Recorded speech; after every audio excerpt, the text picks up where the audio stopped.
Gracious Heavenly Father, we just thank you for this beautiful day that you have graced us with. Lord, I just ask that you will be with the commissioners as they carry out the Weston County business today, that you will give them wisdom, that you will give them grace, and that you will speak plainly to them what your will for this area of Wyoming is to be done.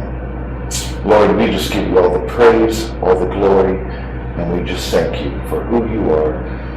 And we pray these things in your Son's most beautiful, precious name of Jesus Christ. Amen.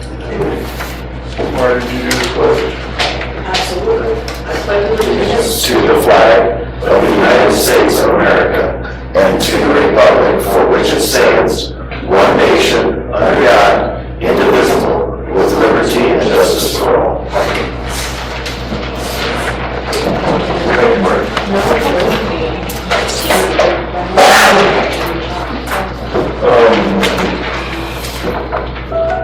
Sorry. I'll move over here so I can see you guys when you guys raise your hand. Boy, it's fun to do this. This is fun. Sorry.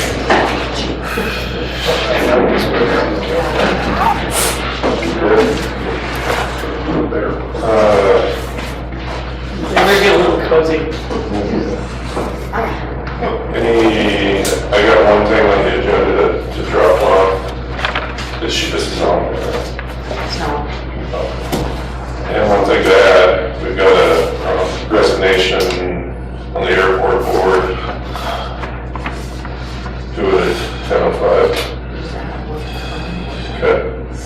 If you guys are okay with that, do it with the planning board. We'll just scratch it until next meeting, hopefully. Mr. Chairman, That's right. I would just ask that it be, Added. yeah. Thank you. Okay.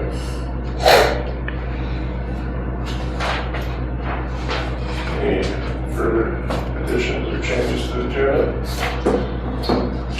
Entertain a motion to approve it as amended. So moved. Second. Discussion. All those in favor of the motion on the table, please say aye. Opposed? Okay. Public comment. Does anybody have any public comment? Go ahead. Hi everybody, good morning. My name is Cassandra Bishop. I work for the Upton Economic Development Board. I'm also the president on the Upton Chamber of Commerce. As far as the Upton Economic Development Board, it's just me there, I'm the director. I've started, not just me, but Nick, Kelly, and I have all started meeting, and we're trying to make plans together for the town. We're really interested in getting a downtown project began. We're looking into grants for that. I just got my grant writing certification. So we're trying to find ways that we can make more business space, but also a place for people to gather. Other than that, for the development board, the hotel is open. It's doing good. If you guys haven't stopped by to see it, please stop in. Let them know that I sent you. But it's a beautiful hotel and it's a huge asset to the community, and it's been used for a lot of really cool things already. With that, it was a really big undertaking, huge project, so now we're in the planning stages. We have a lot of property. Not a lot, but we have enough that we can do something with it. So we're trying to figure out subdividing and things like that. As far as the Chamber of Commerce, we just got done with Festival of Tables, and we actually wrote a check for $10,000 to the fire department. Cool. So that was a pretty huge deal. That was the largest one we've had in a really long time. All the tables were sold out, and it was a really good night. Coming up for events, we have our community yard sale and community cleanup. That's in June, then Fun Days, of course. And Oktoberfest was a huge success last year, so we're bringing it back this year. But if you guys ever have any questions, please reach out to me. We got a quick one. Is there a meeting center in the hotel out there? Yes. There is. That'd be fun to have a meeting out there sometime. Yeah, we'd love to have you guys. Maybe I think for Sandra. No, thank you very much. Thank you. Madam Chair, is it? Yeah, I'll take off America. So I just wanted to give kind of like an update of a rundown of the departments and what they got going right now. So PD, we finally got a chief police hired, a fellow named Brian Mules from Pittsburgh, Pennsylvania. got a lot of city experience, and he's looking to, you know, Wyoming was on his wish list of a place to, you know, find work in, and his wife's an educator, and they're looking to live a slower pace of life than they did in the city, and he flew out here for his interview, had a great interview, and really good presence, and he's got a lot of good plans for the department and hiring more officers, and a lot of grant writing experience and getting assets for police departments, and he's going to be a good fit.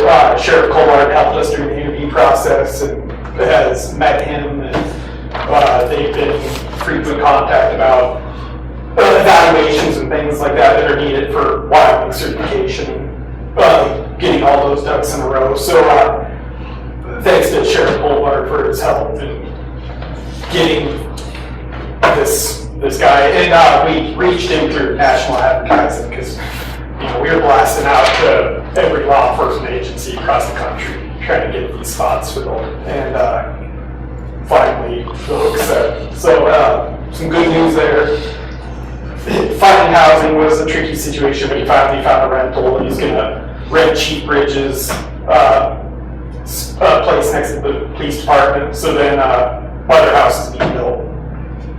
Fire department and EMS, our 5th new EMP just passed their final certification, so it's increasingly a self-sufficient EMS department, and our fire department's really, as everybody knows, really active already.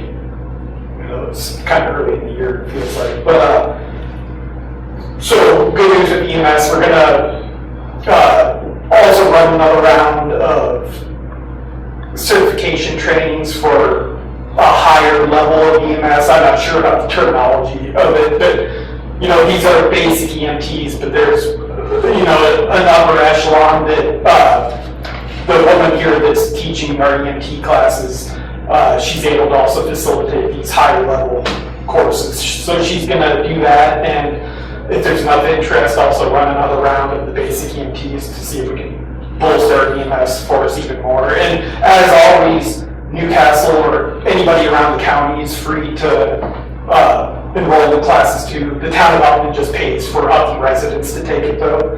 But everybody anywhere in Weston County can still come over and take it, as opposed to having to go to Gillette or wherever for the more costly trainings. This is a cheaper and more local alternative that meets all the requirements. How much is it? I can't remember. It's not that bad. This won't hurt bad. We were able to find a grant. From what I remember, it was like less than half of what the cost of Gillette's EMT class was. For some reason, I think it was closer to a third of the cost, but substantially cheaper and local. So I mean, it's, I think, in my opinion, a better alternative for those of us here in Weston County. So, but we were able to find a grant to pay for everything, but I think $200 is all we had to pay. It wasn't covered by a grant. So I'm sure the same option would be open for you guys or City of Newcastle to, you know, get that paid for up front. So that seemed to be what really helped us snare EMTs was before we, you know, would pay after the fact. If they passed all their certifications, then the town would pay for it. What we decided to do was to cover everything up front and to facilitate here in town so there was no travel. And doing that, I guess, caused people to come out of the woodwork that, you know, they wouldn't have to pony up a check up front. So it kind of took the burden off of the people looking to take the certification. And, you know, if somebody wasn't going to make it through, we were willing to bite the bullet for, it wasn't that costly compared to what it had been in Campbell County. So for us, it was worth it to get these people to, you know, kind of come out of the woodwork. So things are going good with the fire department. That's Public Works. We've got 5 infrastructure projects planned this summer, and over the years we've been whittling down the list of, you know, doing a full replacement and reconstruction of every major road in Upton. And after these 5 projects this summer, there's 2 items left on our infrastructure list, and then Upton will move into just like a maintain and repair sort of mode for our public works will. So that'll really take the burden off of Superintendent Lundstrom of kind of all the projects he has going on. And then it can be just more attacking issues as they arise as opposed to these full street projects, which are, you know, they're a burden for the people who live on the streets, but they're also increasingly expensive. So after these 5 projects this summer, we'll be in pretty good shape nearing the end of our infrastructure list. So we've got here general government, our preliminary budget figures just came in, and we've scheduled our budget meetings for this month and early next month, and factoring in our property tax blow, which I mean, not as much as you guys are taking in, of course, but we're working around the cut and managing to not eliminate any services or, of course, no positions or anything like that we're looking to hire. So cautiously optimistic then about this budget. We'll see what the future holds if further reductions come, but right now we're able to work with the 25% and not have to eliminate services. That's kind of in a nutshell what we got going on for each department. So if you have any questions. I think the interesting facet to this EMS deal here in Upton is the discussions we've had with the district potentially down the road.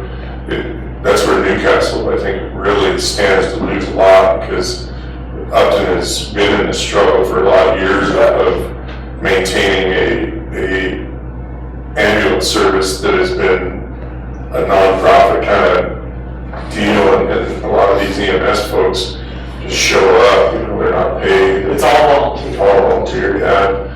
Whereas Newcastle hasn't had that. And if that County deal were to fall apart, Newcastle could be in bad shape. They couldn't get the EMTs to come out of the woodwork. And the training that it would take them to get ready for it. Sure. We were down to one EMT there that was retiring, I think, a year. So it was a solution. We had to get something done immediately. And this seemed to have worked, just paying the cost up front and running it locally. It seemed to take the edge off it. So that's great. Yeah, I mean, good business owners that are able to work with our fire department and our EMTs, that every business in town is game to, when the call comes, they let staff run out to get the job done. So it makes those local businesses too for me to accomplish. Absolutely. Thanks so much. Anybody got anything for Travis? Anybody else got anything for the comment? Okay, we want to minutes of April 1st, 2025.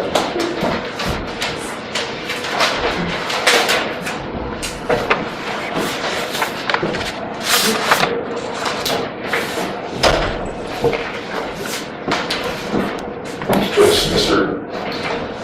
I have a few. Under board signature on resolution 2025-6, can we add behind Bob Bonner, editor-in-chief of the Newsletter Journal? The new store.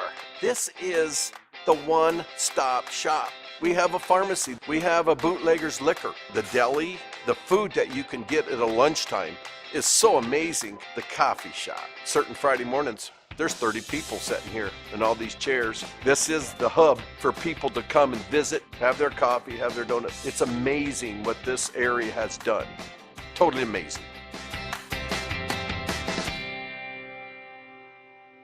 Can we add behind Bob Bonner, editor-in-chief of the Newsletter Journal?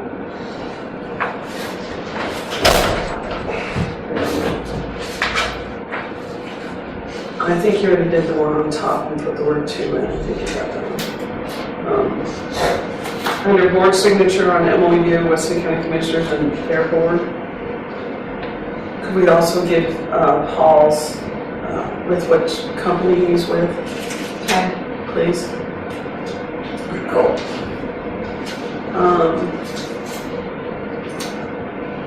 Under prevention management, I had the first sentence on the top of the page. I marked out disclosures of and would like probably it more to say for some type of disclosure form pertaining to conflicts of interest for the auditor. Okay, which one are you not about? So the third, this page, it's under prevention management.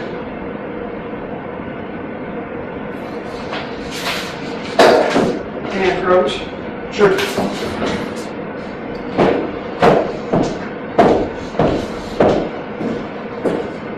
For your vouchers.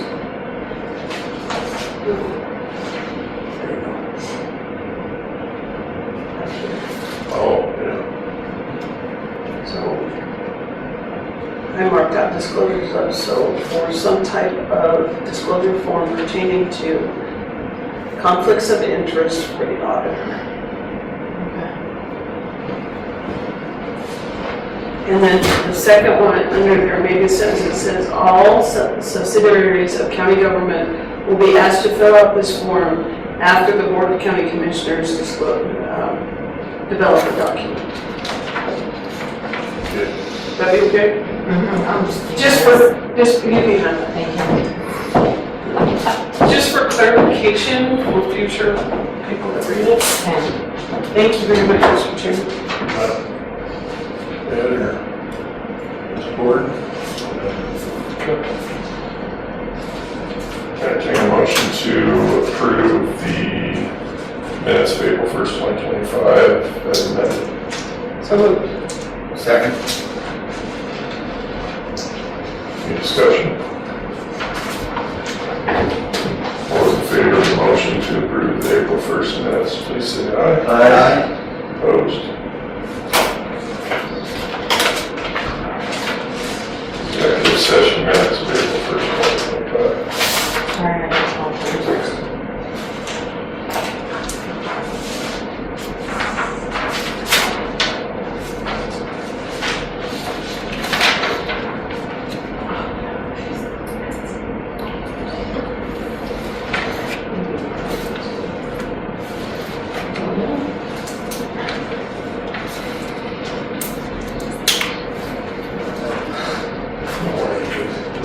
Short and sweet. I'm gonna need extra time to read these. Well, from this. I was doing other things. Make a motion to approve the executive session minutes of April 1st, 2025. Second.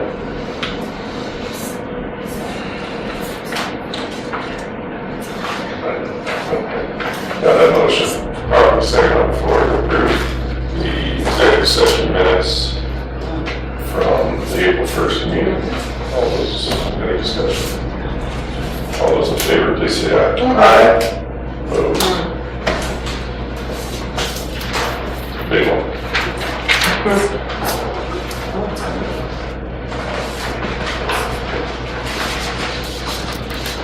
Move on to the treasurer's report.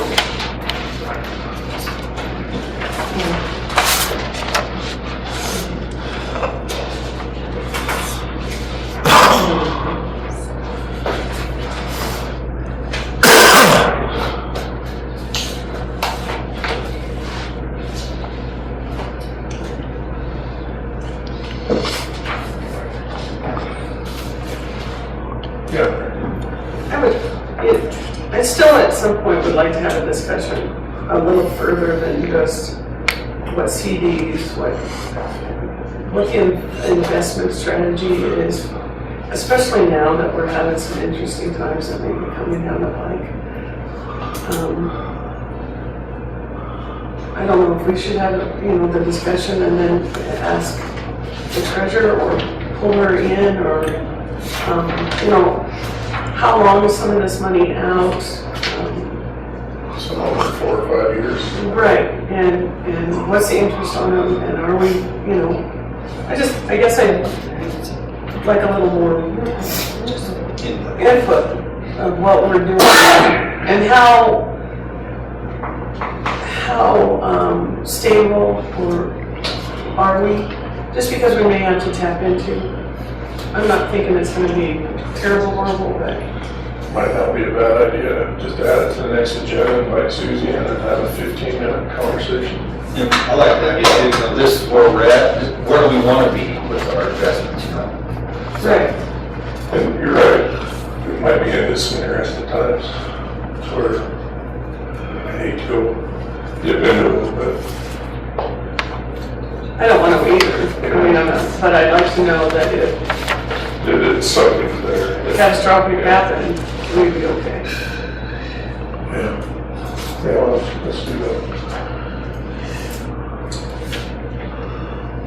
And public, let the public know what's there.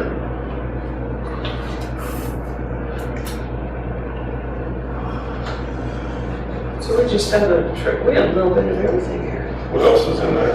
We got, Well, the other was approved at the last meeting. we didn't sign but- them? Yeah, That's the deal. All right, now I'm getting somewhere. because we didn't close in time for those to get Oh, printed that's before right. you guys. Okay. Okay. Now, before I sign this, I guess I move to approve. They were last meeting. Was the treasury report too? Oh, no. The treasurer's report.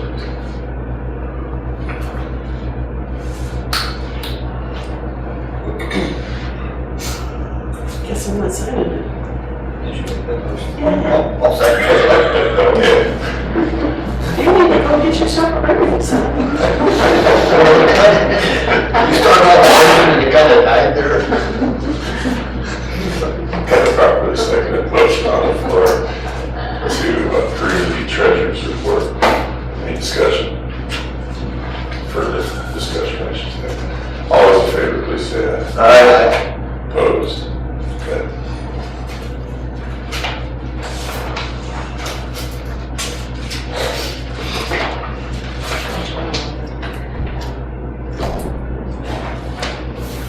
Hurry up.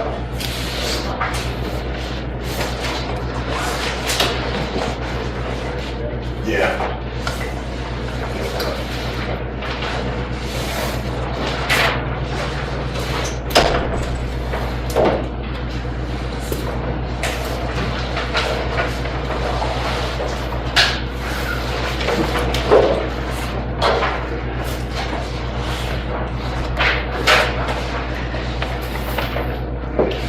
It's a chaotic mess, but Moving on to the board signature on resolution 2025-7, amendment to the 2024-2025 budget. We want to kind of let the folks know what we're doing there, Marty, and that. want me to read it? Goodness Anybody? gracious. As long as you don't have to necessarily read out the. That's all right. Resolution 2025-7, amendment to the 2024-2025 budget. Whereas pursuant to Wyoming State Statute 164113, the budget of the general fund may be changed by resolution of the governing body. Now, therefore, be it resolved by the governing body of Weston County, Wyoming, that the 2024-2025 county budget be amended by moving $5,140.49 from the General Finance Administration account 100.00.20.00990000.0000 and adding it to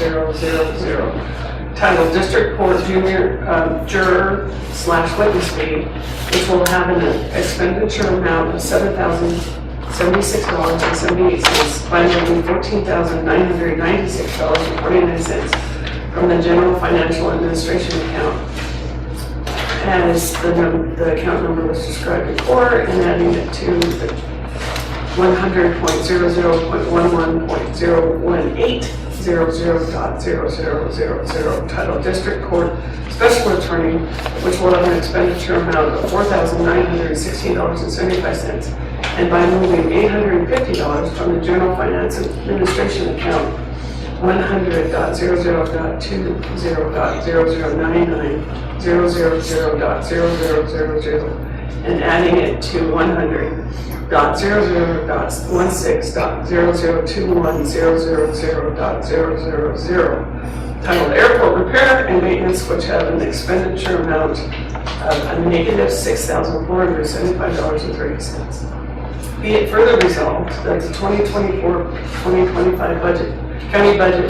be amended by adding $5,140.49 to line item number 100.00.11.0016.000.0000 by adding $14,996.49 to line item 100.00.11.0018.000.000 and adding $850 to line item 100.00.16.0021.000.000.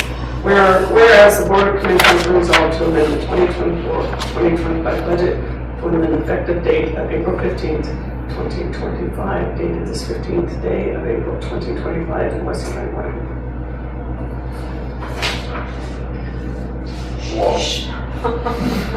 Well, I have used up my quota for zeros. What were those numbers again? I'd be happy to give them to you. Which one did you want? Mr. Chairman, with the good explanation that we had from the airport board and from the district court, I move to approve the signatures of the Board of County Commissioners on resolution 2025-7. Thank you. Is there a second? Second. Any discussion?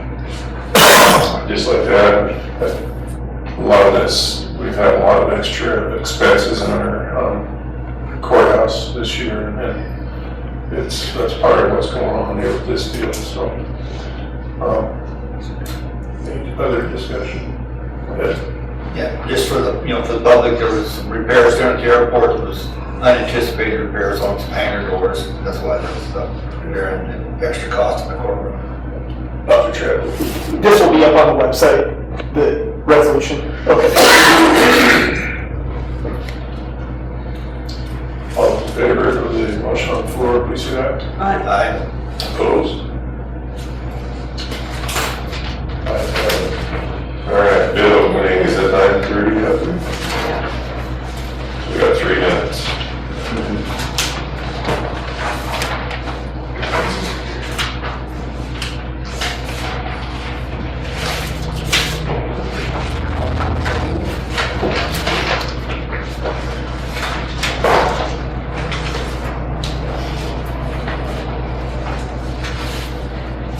Is that only a notary? Nick? Can she notarize things? Emily? I don't know if Emily can, but Britt can. Oh, yeah. She can. When you start, you have to walk over there. Sure. See if she can go over what we do best. Do you want me to? No, because you'll just have to sign it, so I'll take it back. Okay. We'll We'll just, get it after the meeting. we'll just walk over.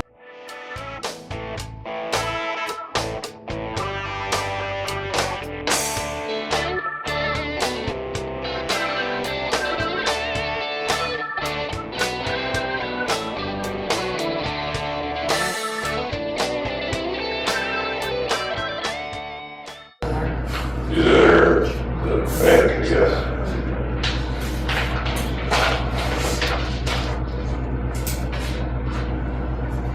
Because we advertised the bid opening for 9:30. We have to wait till 9:30 to open these bids. It won't be just a couple minutes. Mr. Chairman, Yes, ma'am. a couple questions. If I may, just give us. Yeah, he doesn't have to. I hear about it. You know, Yeah, they're good. Yeah. Did we get the scope from Nick? Scope of work we asked for? I forwarded it to, Okay. I just didn't, did you just do it? no, That day I sent it. Okay. Or if you didn't get it, I don't know. I'll- I can print it off. That'd be if you awesome. want. Thank you. And I can write this one for Commissioner Thomas. Yeah, it was, I think it was the day of the Yeah, that meeting. Okay. Before the meeting was over, we got that school board. Yeah. I don't know when or I got a knife. Oh. Of course you will. Not yet. Nothing like that. I feel Ready? strong. Me Stress too. mine. Never have cut a knife. You reached your word at me. I'm pulling you. You have what kind of a knife? Take a look Look at it. at it. Never have. I thought you said something else. Maybe that's. That's all the noise. Let me pause the tape. Walter contributes. No, but the truth needs to be known. Ugly out here. I mean, the truth needs to be known. Okay, you're good. It's not good. Alright, two bids that we're sending, CNAC, CM 25-410, one from Timberline Services, and another one from Wyoming Moving Corporation. Any order? This one came in first. Okay, we'll open that one first. Wyoming.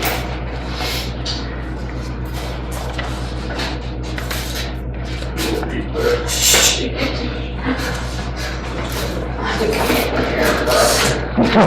Then get into the big one. Do we have a checklist? Jimmy. There you go.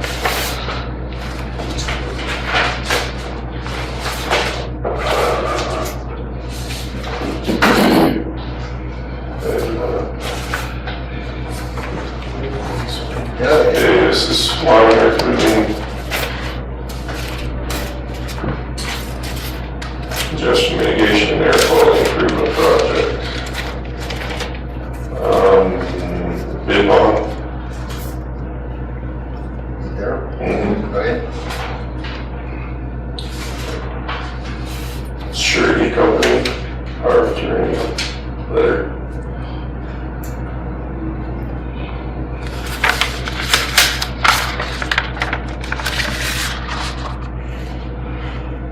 Would that be on that list?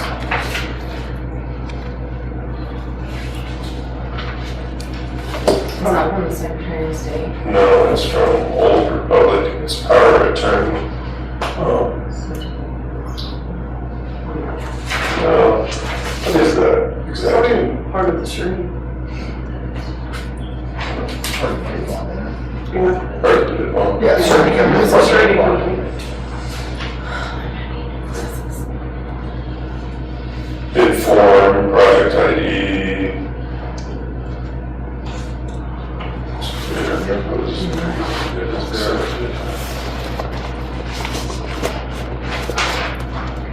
Bid schedule A, Barton Road number 75, with a bid total of $50,000.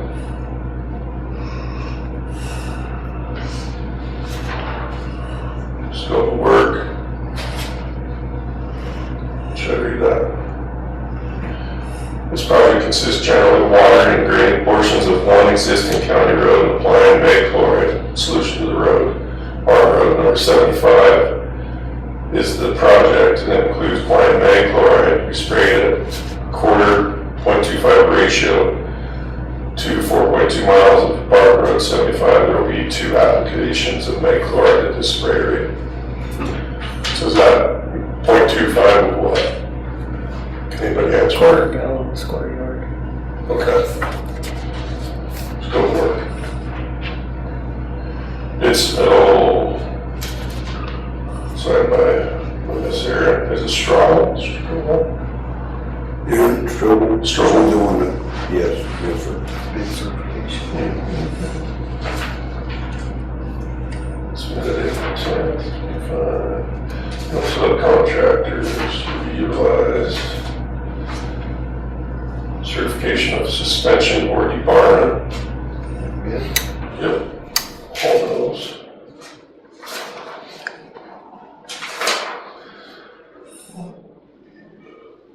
Disadvantaged business enterprise participation certification. Okay. That's good.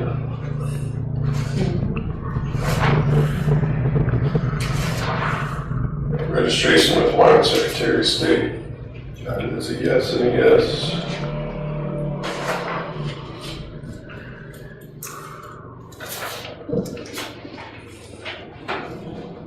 Bidder certification, is that on there? Basically stating that they certified, have read and understood, and agreed to all terms and conditions.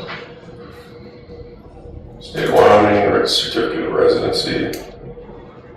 Certificate of good standing.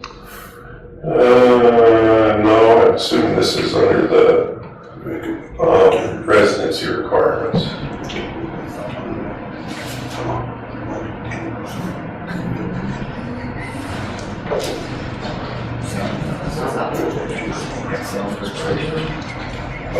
Department of Workforce Services unemployment insurance. That's good standing.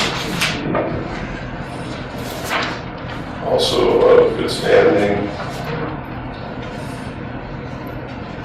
Identification of Title VI EO coordinator. Like that.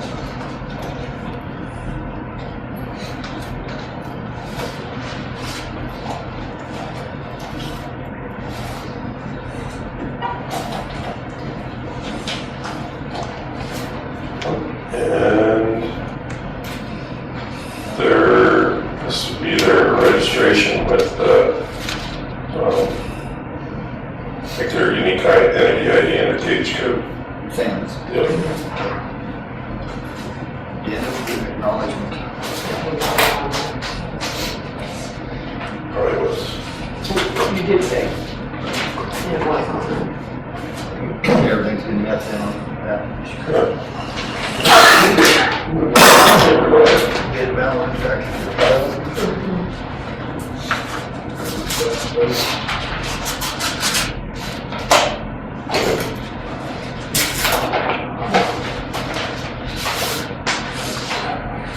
Okay. There's a bid bond for timber on it. Percent of bond bid. Bonding company, power of attorney. Same deal. Certification from the Secretary of State.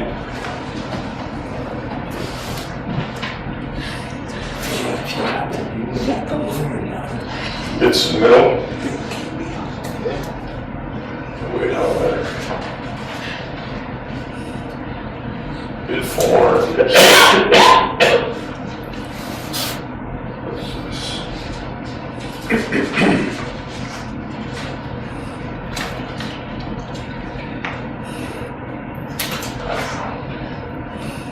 Bid schedule A, the amount of $84,030 for 4.2 miles of Bark Road 75. This project consists generally of water and graded portions of one existing county road and applying mag chloride solution to the road. Bark Road 75 project includes applying mag chloride to be sprayed at 0.25 ratio to 4.8 miles of Bark Road 75. There will be 2 applications of mag chloride at this spray ratio included.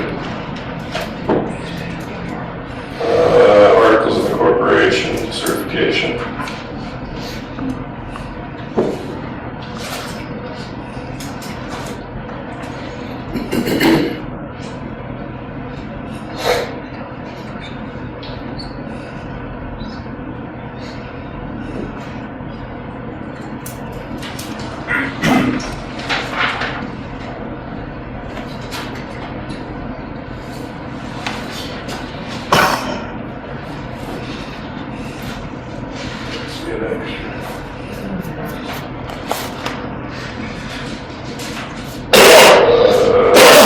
Services does not intend to subcontract on the above referenced project. certification for contracts, grants, loans, and cooperative agreements.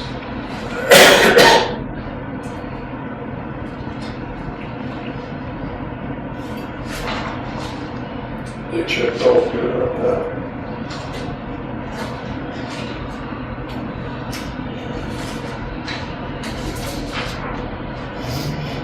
Reported bid, reading activities.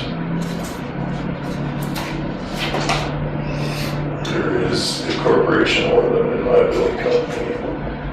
It is registered to the Secretary of State.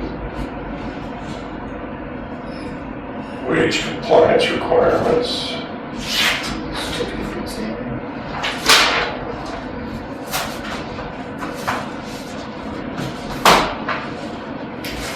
Disadvantaged business enterprise participation certification.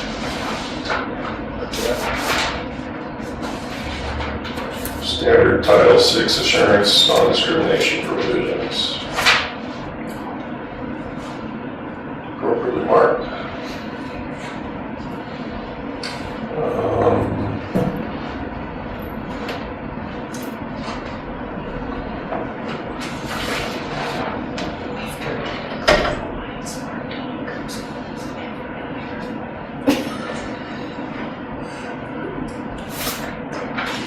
I don't know what this is.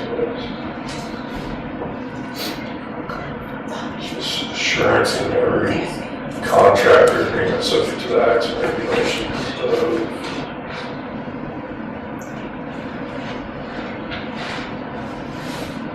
this is yes, it's part of that. Appears there's 8 pages to it.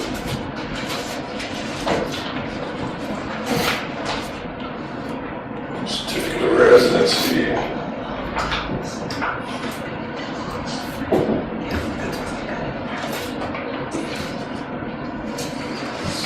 Employment insurance certificate of good standing. Workers' comp certificate of good standing. The SAM paperwork is good.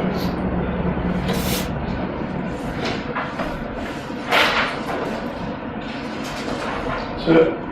Is there a certificate of suspension or environment in there? Did not see that. There might be. It's on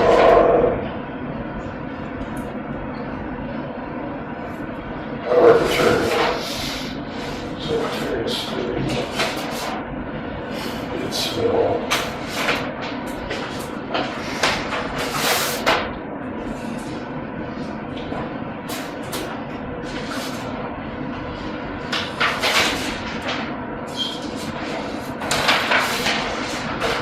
But that one looked like Attorney.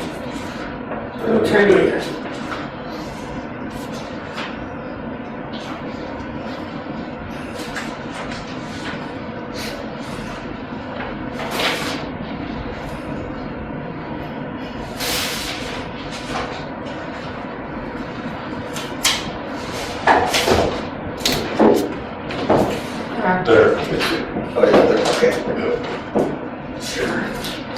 Everything you checked on that?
Here's, we have 2 proper bids for the Barton Road 75 section.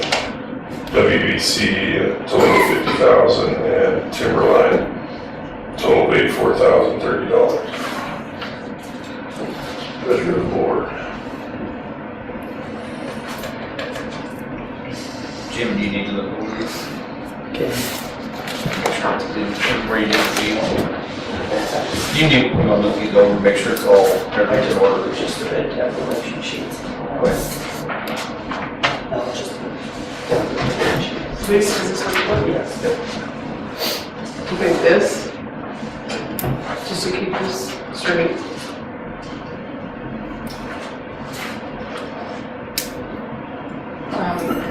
Yeah. This is too.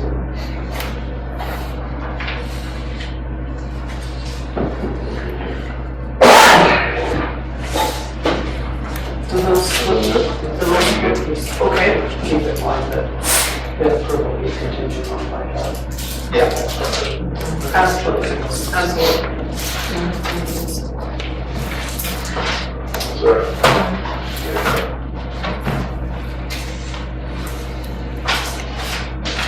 Would you like a motion? Sure.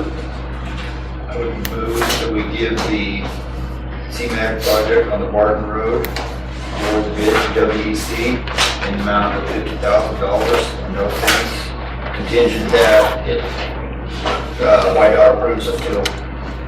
Second. Any discussion on the motion on the table? Floor, sorry. Yes. This comment is not going to be contingent upon the bids, but you would bid it or not.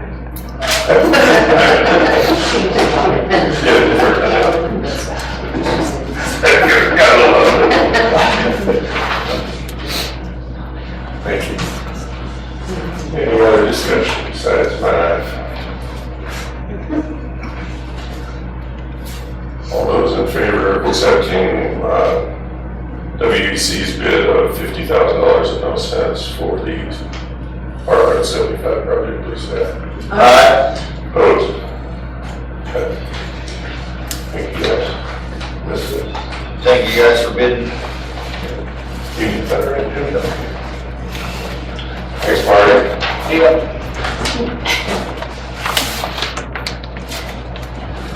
All right.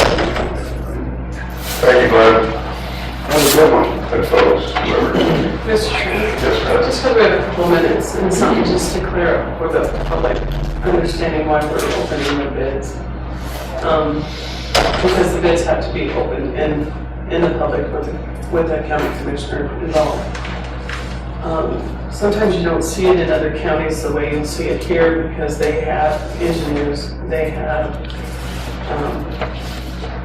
administrators who do that type of thing, and then they bring the final product with their recommendations. We at one time did too, but, and perhaps in the future we will again, but because the law requires, that's why we do it like this. Sometimes it looks boring and tedious, but that's part of our duty. So just to let the public know. Yeah. And they're all sealed and open within a view of the public eye, which is good. Thank you, sir. So she come forward. That's just, I'll know that this is something that has to do with the bid. That's something that's separate. But affidavit for the bid. okay. We got a few minutes, if you guys don't mind waiting. I think everything's on our way over to Signature on that. notarize this.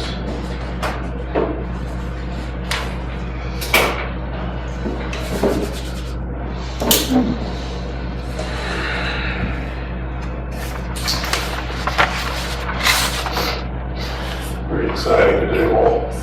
That's okay, I'll spice it up with some good race music or something.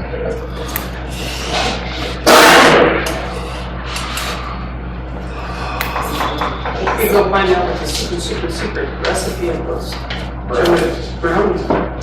Yeah, I'm sure Joe's would be happy to give that out. A lot of typing. That was as good as their donuts, man. That's, Yeah, I mean, that's,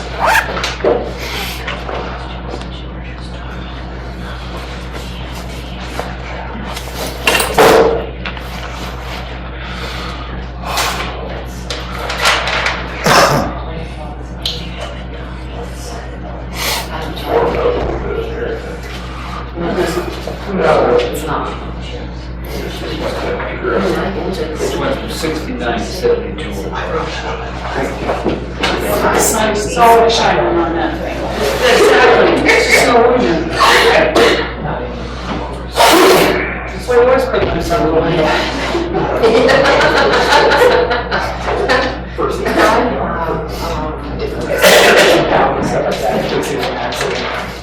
So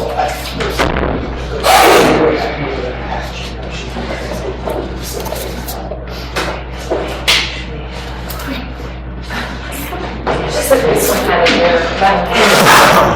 She's not acting wrong. Oh. Some of the churches and stuff like that.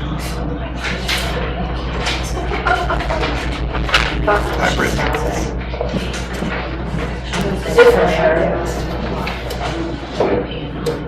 These for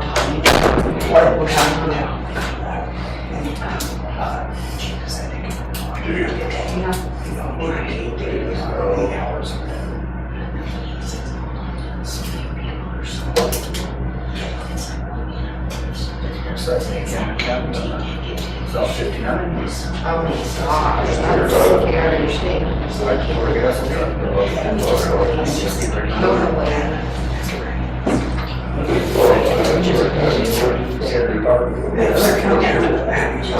Send it up to some.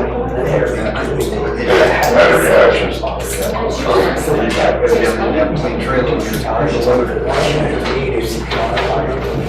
That's when you know your chicken's up. Can't do that for another 9 days. I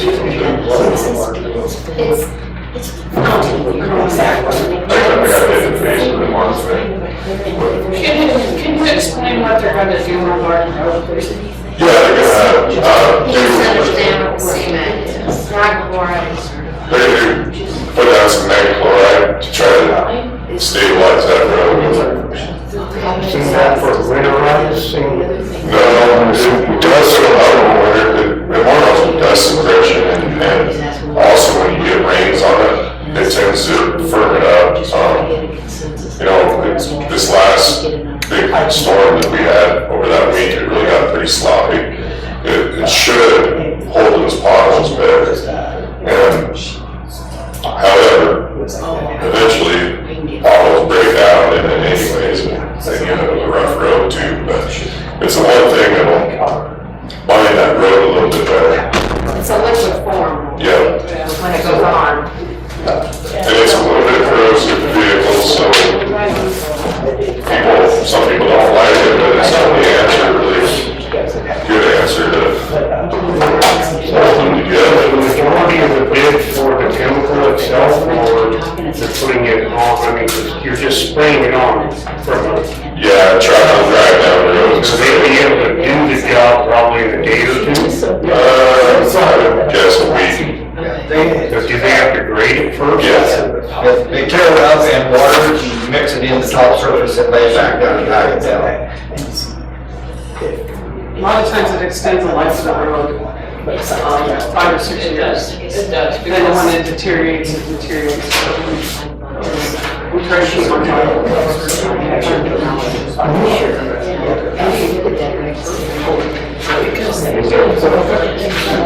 Just outside, like I know amenities and they know there's quite a few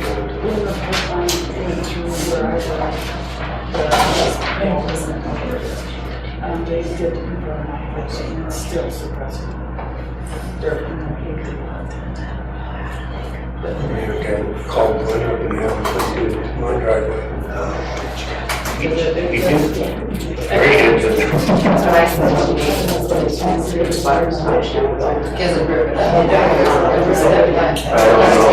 didn't bring them, so I haven't talked to them.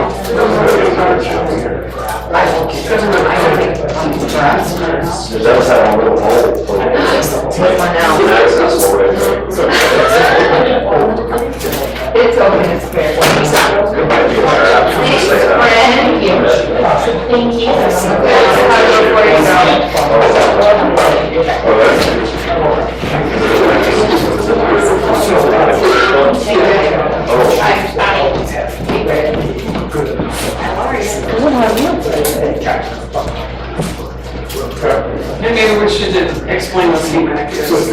it stands for Congestion Mitigation Air Quality. And so it's a federal grant, and it was based on the fact that air pollution. And so what happens is they go through a whole process of choosing different projects. So you could have alleyways, you can have big cities that have, but it's due to air quality. And the reason that we have to go through some of that checklist that is very interesting, and like the DBEs, which are disadvantaged business enterprises, which are minorities-owned businesses, those are all federal requirements, and so we have to go through those. Those are the strings that when people talk about federal, that's what we have to go through. Some of our bids have Bacon-Davis requirements, which are all employment type issues, and so those are everything that is hooked on there that we have to put in there in order to get that money. So just a little overview of what that fund is. Good explanation. So if you're driving down that road, it's probably pretty dusty, you've noticed in the summer, but it'll go to virtually, I mean, there will be almost zero dust. I mean, it's amazing how well it helps. So, but eventually it breaks down like everything. All right.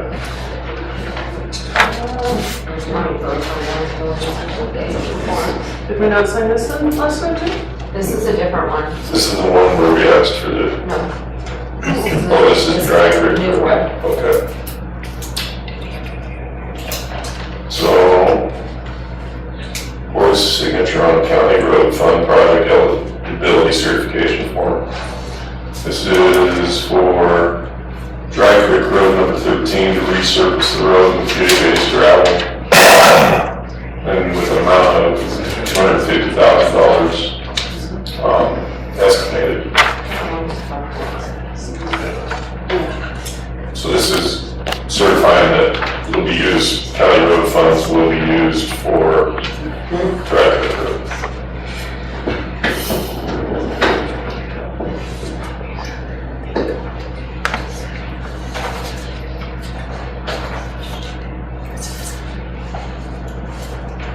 Do we have an amount on that? 250,000.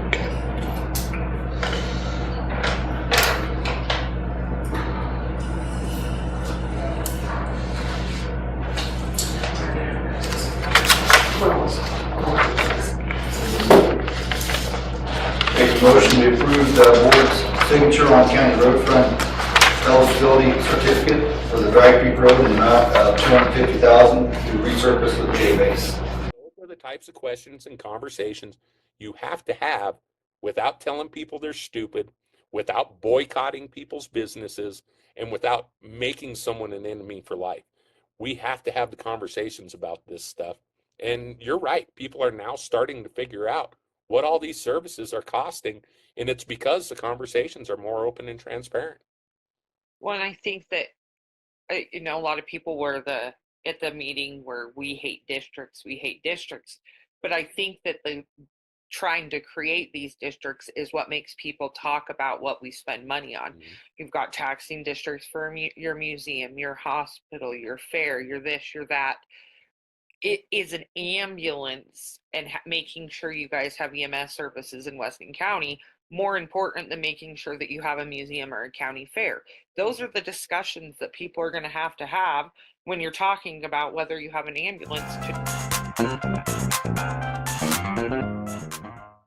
Make a motion to approve the board's signature on county road front eligibility certificate for the Dry Creek Road in the amount of $250,000 to resurface with J-base.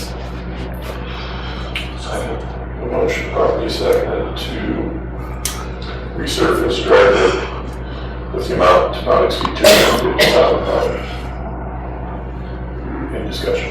Yes, Mr. Once again, just like I believe I requested that Buffalo Creek, that we get an actual cost when this is all done and add to it.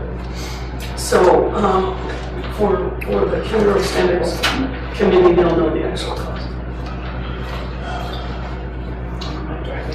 Any other discussion? Is this gravel? Yes, sir. Okay.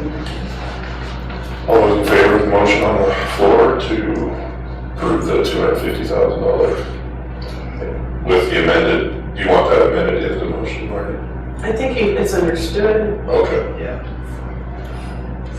I mean, if you want it in the motion, in the motion, that's okay. I have no problem with that because it does add another layer of accountability. So that's fine with me. Come up with a second. Motion maker's good with putting that wording in there. Okay. Okay. Get that extra wording added in there. Okay. Thank you. You bet. All those in favor of the amended motion on the floor, please say aye. Aye. Opposed? All right.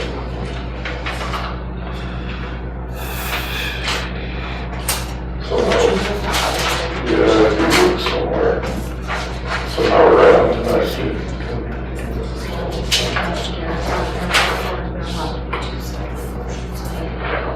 Okay. So first off, we have a resignation letter to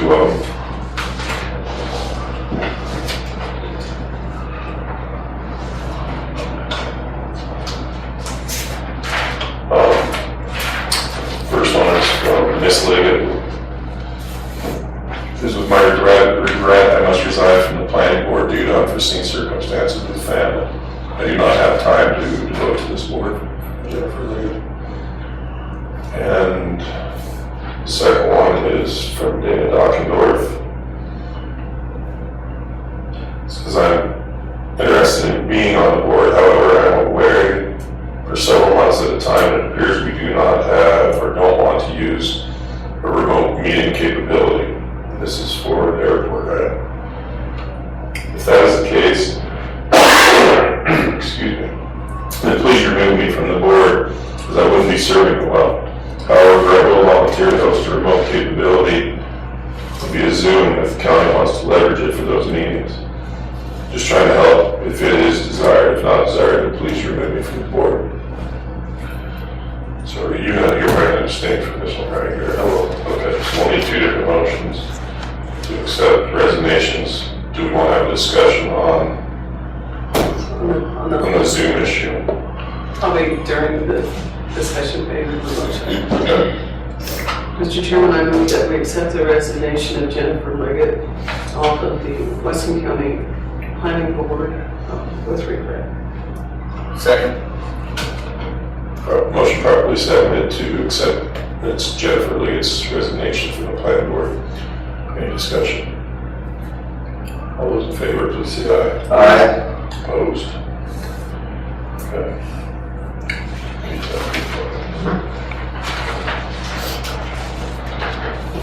Entertain a motion for Dana Dockendorf for her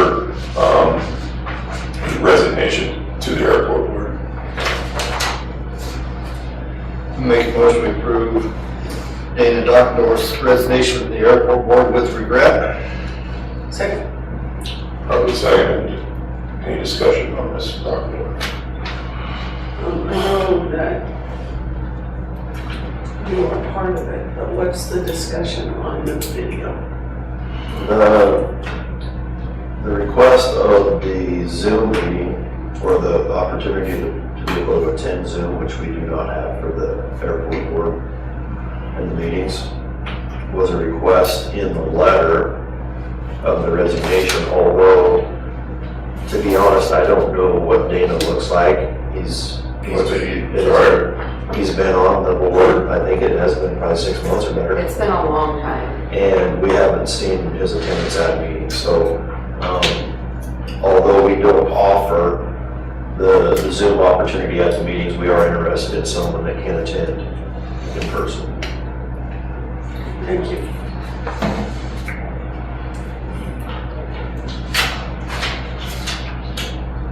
Call.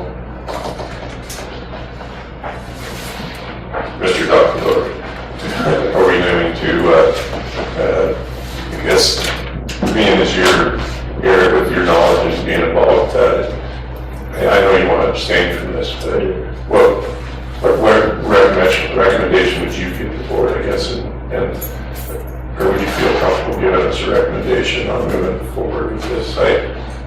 do you guys want to pursue that and potentially keep this individual, or? On the, maybe two opportunities or two things to choose on. Either we consider from the request of offering a Zoom meeting or accept the resignation. I would have liked to, I'm always interested in ambition. So the request of the Zoom, I can't say that Dana is not an ambitious individual, although I haven't seen it through our meetings. So I'm interested in action and maybe some potential catering to a request, as long as I've seen that on the front side. Yeah. Any other discussion? Call for the question. All those in favor of accepting Mr. Dockendorf's resignation to the airport board, please say aye. Aye. And aye as well. Opposed? Okay. No, something that's recused. That's right. Audit representation letter.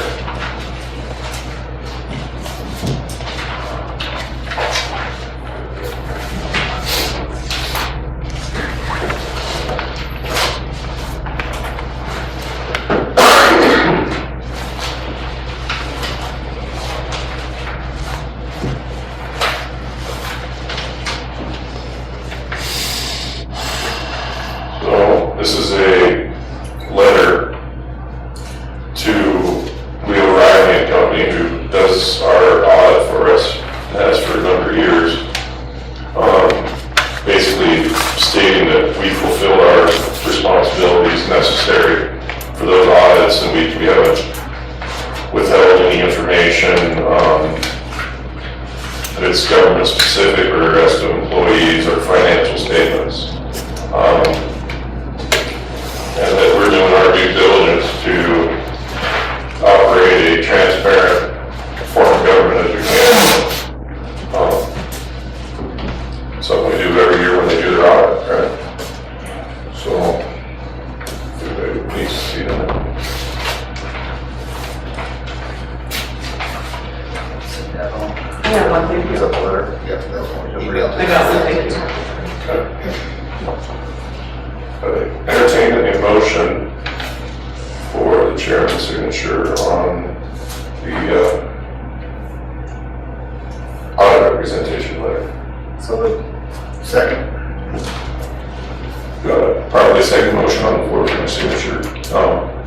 Discussion, I want to add that we're also currently complying with some findings that maybe we need to look into any, what's the word? Conflict of interest with any of the boards or county members, and we're fulfilling that. And I think that was really the only red flag that maybe they brought up, that we just need to declare any conflicts that anybody might have. So, any other discussion? All those in favor of the motion on the floor, please say aye. Aye. Opposed? Good.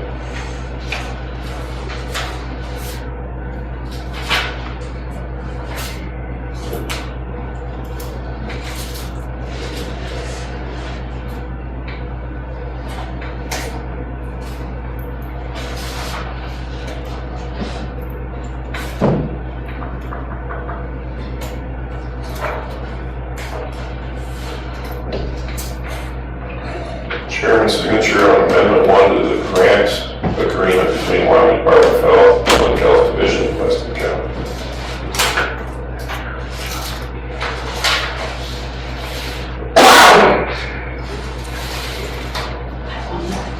So this is the public health payment, and it's $91,000.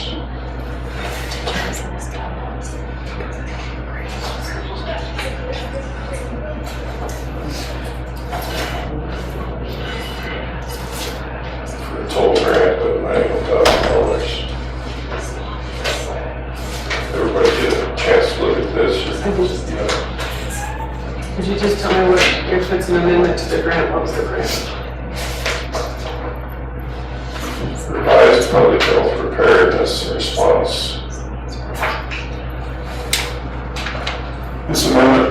constitute the First Amendment to the grant agreement between the agency and the subrecipient, which is Weston County. The agency is the Public Health Division. The purpose of this amendment is to replace Attachment A, Public Health Preparedness and Response Statement of Work, with Attachment A1, Revised Public Health Preparedness and Response Statement of Work, which is a rather lengthy. This is a continuation of one that we've had for several years. So it's like the PH, 7 or 8 pages. Yes. that, is it the Tri-County or Double County or? No. No, it's not that one? No. It's, the preparedness one. Public health emergency preparedness and response. The one that is, Lori used to do it. And then Krista did it. And now. Oh, okay. And now, One I don't like. I got it. yes. The Not the original, person, the grant. original grant agreement dated June 4th, 2024 requires the subrecipient to develop public health emergency preparedness and response capability in the jurisdiction through the implementation of the Centers for Disease Control and Public Health Preparedness capabilities. For that total amount of $91,000, the term of the amendment shall commence January 1st, 25, or upon the date the last required signature is fixed here too, and shall remain in full force and effect to the term of the grant agreement.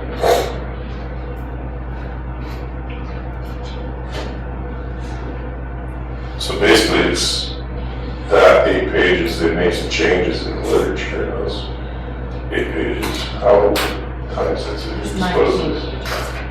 19 pages. How time sensitive do you suppose this is? It has one effect. Why did you? Michael's looked it over, I sent it to him. Certainly. So I would request that we have public health in here and explain to us what this grant is about, what its function is. $91,000 is a lot. I'd like to know what in the past that has paid for. Before I fix my signature. I have no problem with that. I invite them to the next meeting. I would like more explanation of what it's going for,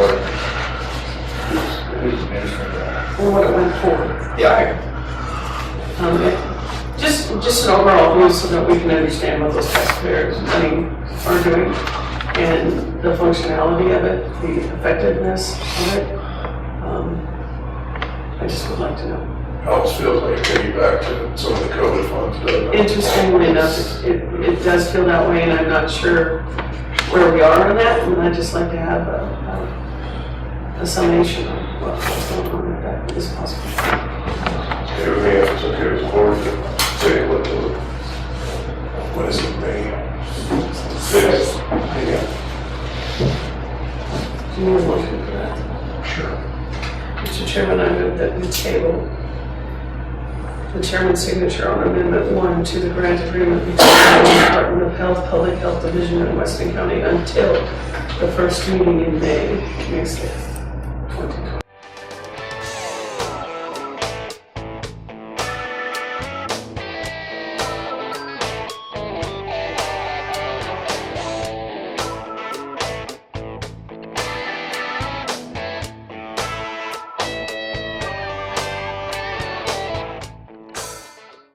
Mr. Chairman, I move that we table the chairman's signature on Amendment 1 to the grant agreement between the Department of Health, Public Health Division in Weston County until the first meeting in May 6th, 2020. There's a second. Got a motion properly signed, committed to table chairman's signature on Amendment 1 to this grant agreement to the May 6th meeting of 2025. Any discussion? All those in favor of tabling the amendment, please say aye. Aye. Opposed? Board signature on property proclamation declaring May 2025 National Preservation Month. This proclamation, Weston County, whereas Weston County joins cities and counties across the country in a nationwide celebration of historic preservation month. And it is important to celebrate the role of history in our lives and the contributions made by dedicated individuals in helping preserve the heritage that has shaped us as people. And historic preservation is an effective tool for managing growth, revitalizing neighborhoods, fostering local pride, and maintaining community character while enhancing livability. And whereas historic preservation is relevant for communities across the nation, both urban and rural, and for all Americans of all ages, all walks of life, and ethnic backgrounds. And historic preservation is inherently economically, environmentally, and socially friendly, and socially sustainable, and fostering a culture of reuse and maximize the life cycle of all resources through conservation. And now therefore, we, the Weston County Board of Commissioners, do proclaim May 2025 as National Preservation Month, and call upon the people of Weston County to join their fellow citizens across the United States in recognizing and celebrating this special observance.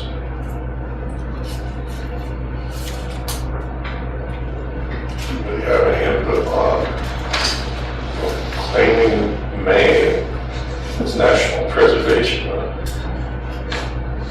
This is gonna, where is this coming from? Preservation board, we do it every year.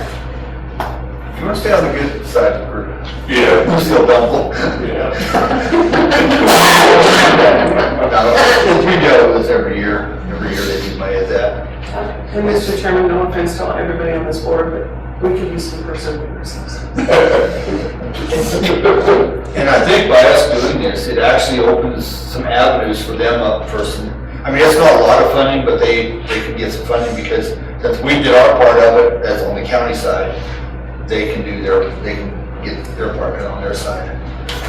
So I would make a motion to approve the board's signature on proclamation declaring May 2025 as National Preservation Month. I would second that proclamation.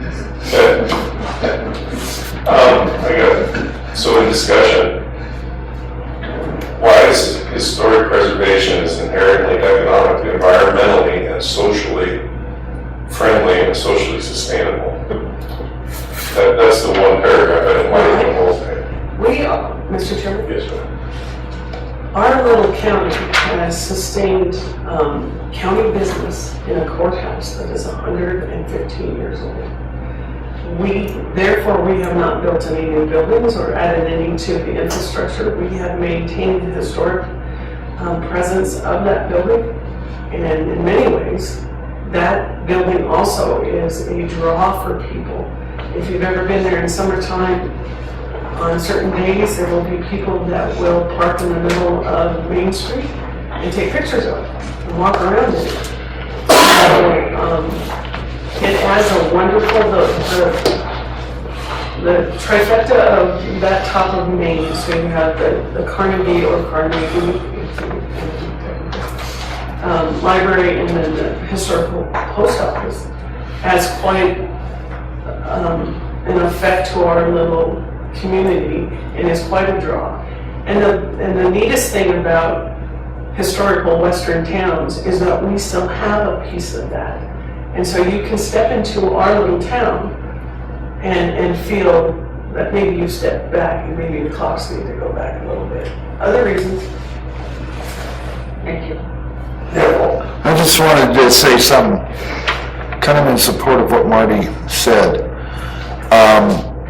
When Connie was down in Newcastle looking for a house, and I was still in Texas, she video conferenced me and stepped outside of that house on Summit Avenue there and walked out and focused the camera down the road, and there's the courthouse.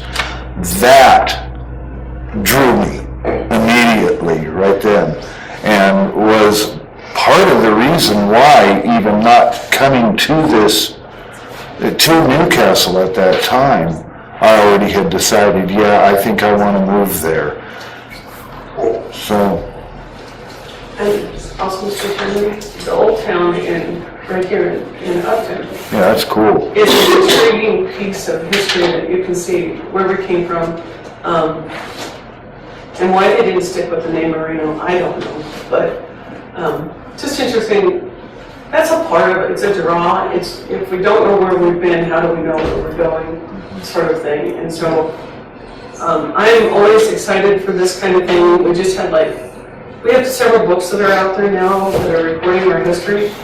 And those get lost. Those turn into urban legends and, well, in our case, rural legends. But when you get them written down into a book, as this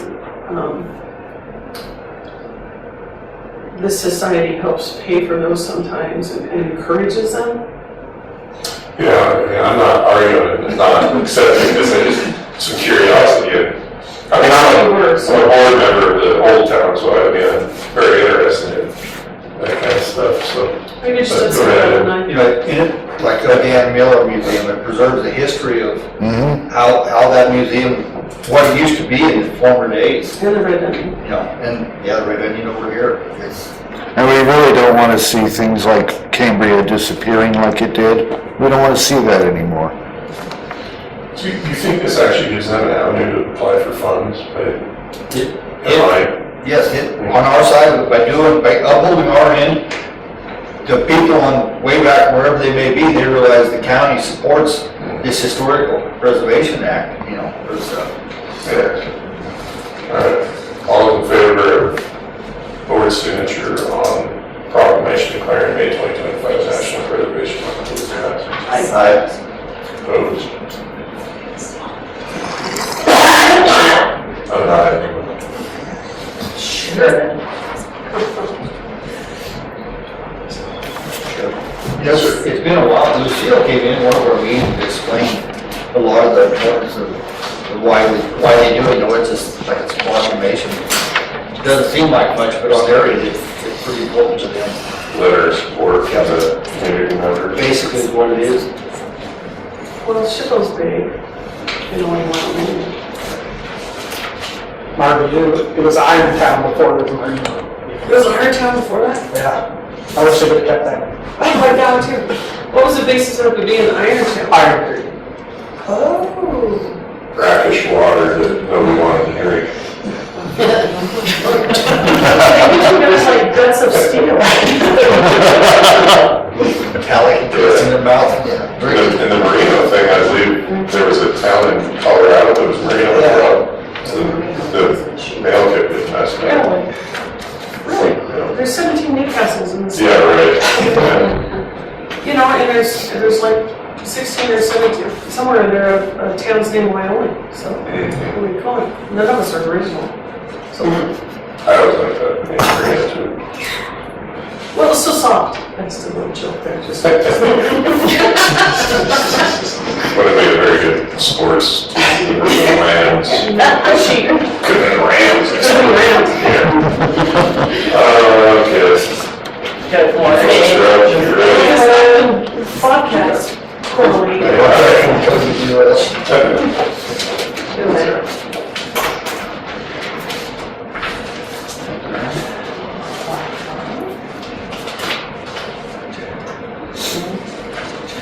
All of these?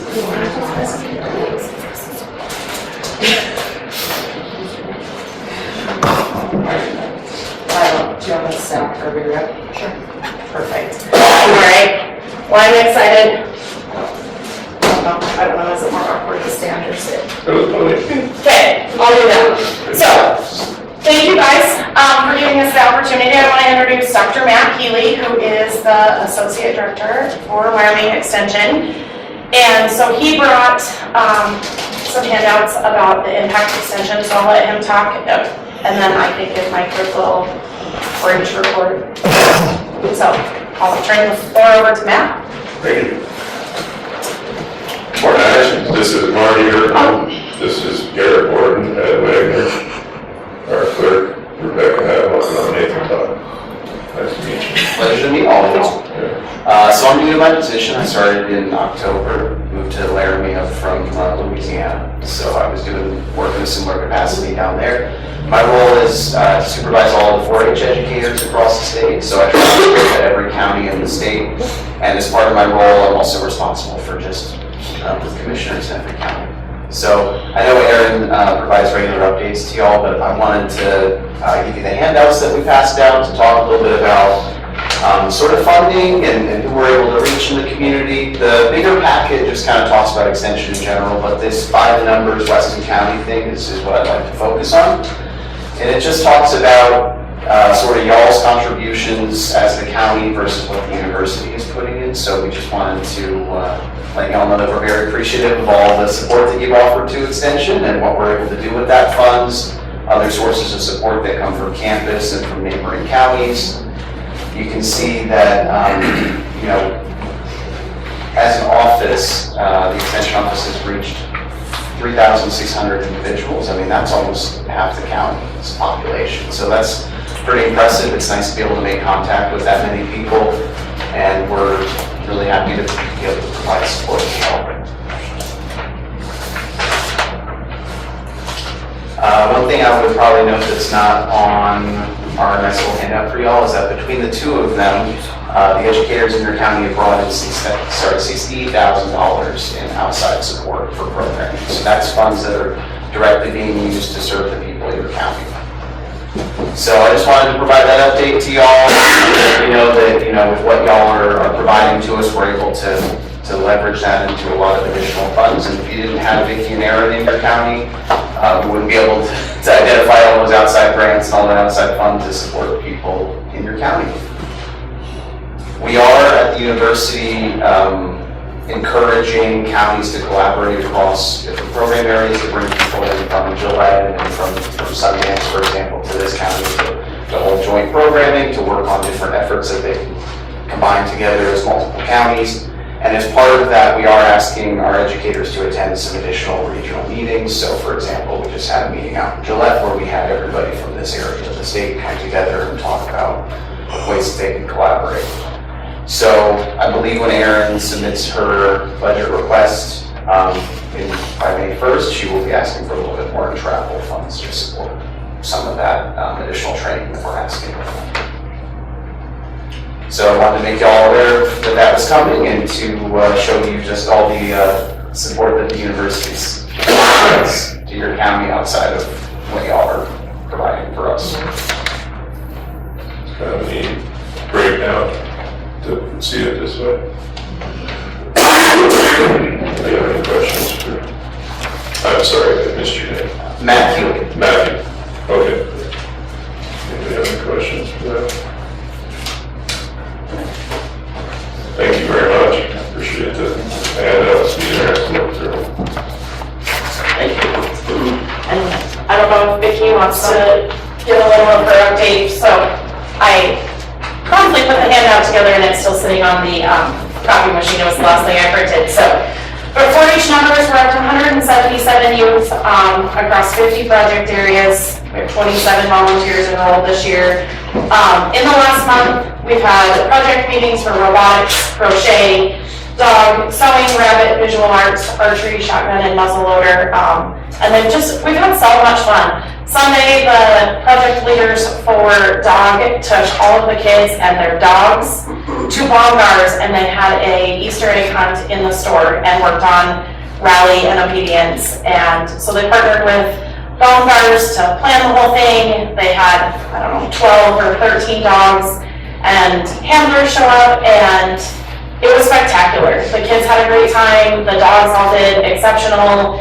It's a great outing for them to work with their handler while there's lots of other things going on, lots of scents, lots of exciting things.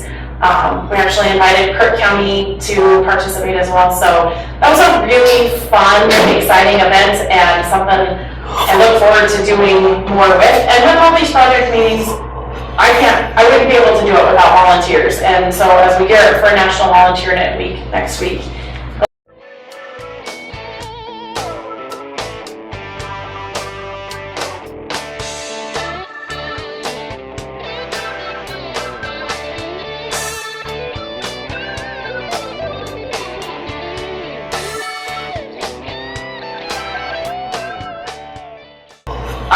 I wouldn't we'd be able to do it without volunteers. And so as we gear up for National Volunteer Night Week next week, really makes you think how lucky we are to have so many people that give so much time across our county back into all of our programs. And that was one of the numbers that stuck out on there, is if we think about if each volunteer gives 40 hours throughout the year, that's $30,000 worth of input per volunteer.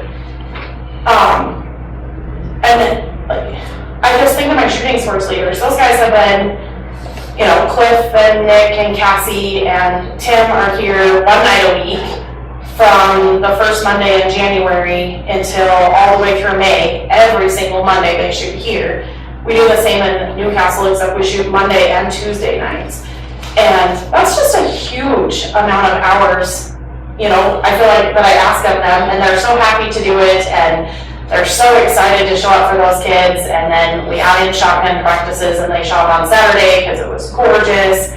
So we're just really lucky with what we have here. So it's kind of fun when I sit down and put these together and think back of like all the awesome stuff that's happened in the last month these kids are getting to do. It's pretty incredible. Like our sewing, we got to take out 3 brand new sewing machines that we hadn't even taken out of the boxes yet and got to use to make fabric roses the other day from a donation. We had a memorial that came in with they wanted it to go to shooting sports and to sewing machines. And so I bought 3 sewing machines and a big storage cabinet for the range, for the archery range. It's pretty cool when you think about the impact of what we're doing across.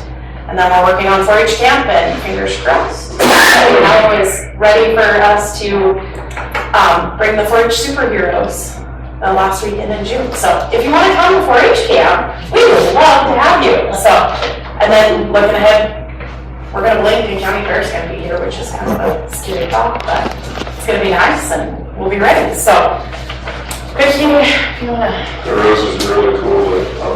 One of my girls took it to show and tell the next day. Oh, fun. They turned out, it was so much fun. Like, and they're so excited when they leave with something completely finished. And we decorated cookies with the clover buds, and I was just like, oh, this is going to be a frosting disaster. And they had so much fun. And it's just a lot of fun. Thank you, Damon.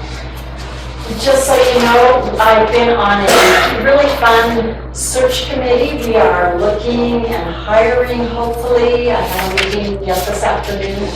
A specialist for the Family and Consumer Science Department, and it'll be 20% extension specialist. So we had some great candidates, we had some great interviews. So we haven't had a specialist in, I think it's been over 8 years.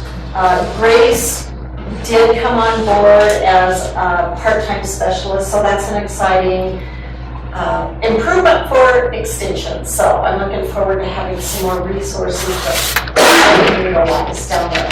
I'm wrapping up my winter, spring culinary nutrition courses. I come to Upton for an adults class. I do youth classes up here, usually about 3 or 4 times in the fall and 3 or 4 times in the spring type semesters of the school year. I've wrapped up my big grants. We're going to be working on some projects of walking, and so I'm hoping, I've contacted Anita Shepperson to come up here and do a Wyoming walks with the Old Town. So as soon as I hear back from her, I'm also working with the Weston County Health Services. We're going to do something with promoting the services and topics for caregivers at the hospital. So whether it's Mondale, we'll probably do a little bit with Mondale, with the nursing home, and the people they have that are resources for us as we're an aging society. So we're looking at putting on a conference. We haven't pinpointed a date yet for that.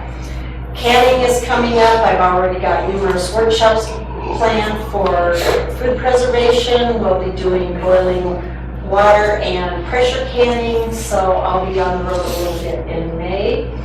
And then probably do some things locally at the farmer's market eventually will be coming up. So just it's been a busy spring, so and hopefully it'll continue that way. So any questions? rounds up what I'm doing. Erin, I think will send you my Yes. handout, so thank you. I will email that since it's still sitting on the copy machine. Hey, Matt, I got a question for you. Sir?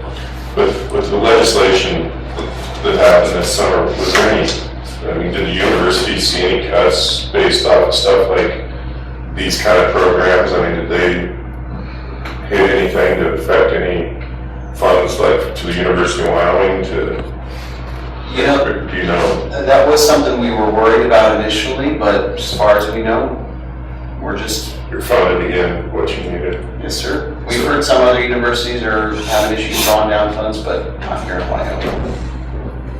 This snapshot in the lower right-hand corner, is that pretty typical for what every county receives? Like, I mean, I assume maybe some counties have much bigger programs, so there's probably more there, but Yes, there's something like Natrona County, they'll have more educators present, so the university will fund a couple more positions. But this campus support number in gray at the bottom, that is sort of a percentage of the salaries of all the state specialists. So range specialists, agriculture, hopefully the CVH specialists, and the community vitality and health specialists we're going to be hiring. So that's a percentage of their salary for every county because they're expected to serve every county. interesting. Thank you. Anybody else have anything for Vicky or Matt? Aaron? Thank you, guys. Thank you. How is now progressing? They're almost done. Wow. Oh, wow. I shouldn't say that.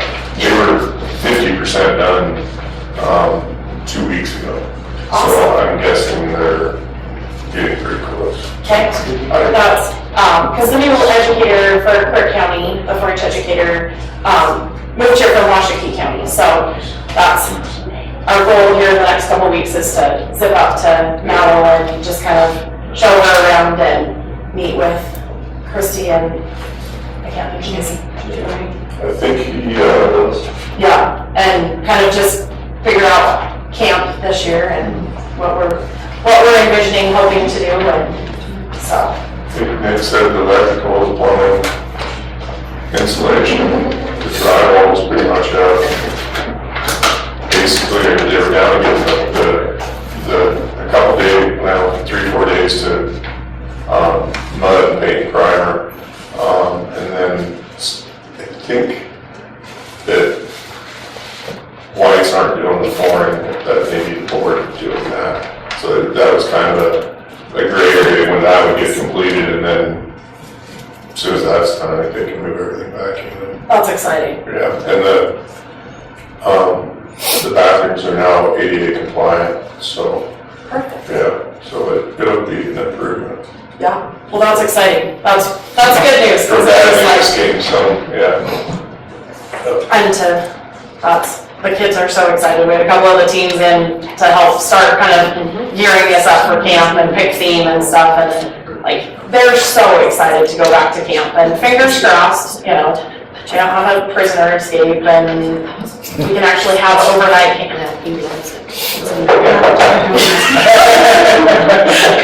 Hopefully, you know, flooding is our, you know, hiccup we build on the bottom. The list for this year, but the kids are so excited, so we're excited to get it planned and registration hopefully will open next week and we'll go from there. Yeah, I think the way this all panned out with Chubb working directly with Servpro and White Construction, I mean, I don't think we'd ever got done in time if you went the other route. I mean, if you had to bid it out and go that road, I don't think it got done. I think it starts going. Yeah, that's awesome. So we're excited. I know Campbell County will be super excited because they're the full week ahead of us at camp, so. Perfect. All right. Thanks, guys. Pleasure meeting you. Thank you. Yeah, you too.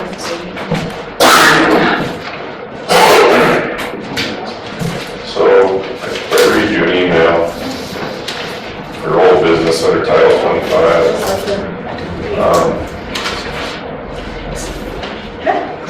Hold it up here. Absolutely.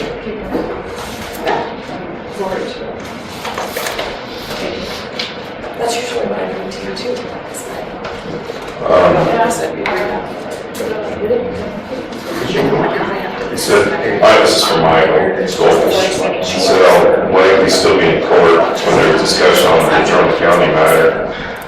Period. I did receive an email this morning indicating that the Trumbull County office will no longer be handling Cobb County 25. All right, see you, Francie. See ya. We left it at that. So, I don't know. If we want to further discuss the matter, or maybe so Michael Brown further discuss the matter, if you want to, or any more information on it. Yes, sir.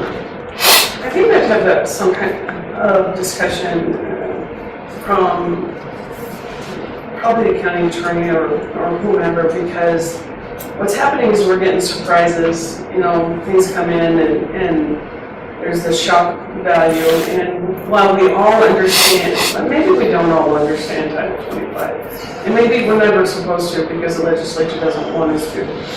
But when they do put it on the backs of us to provide, I think we need to have some system that we are comfortable with and that there will be no, there's always going to be hiccups. I understand that something's going to be full, you got to move on to somewhere else. But if we have a system that we are comfortable with and knowing how it should flow, I would like to have that. It's always so hard for us to even budget for it, any of that. And I know that I'm asking for, you know, the dark side of the moon, but even a discussion would be better than us just wondering, where are we at with it?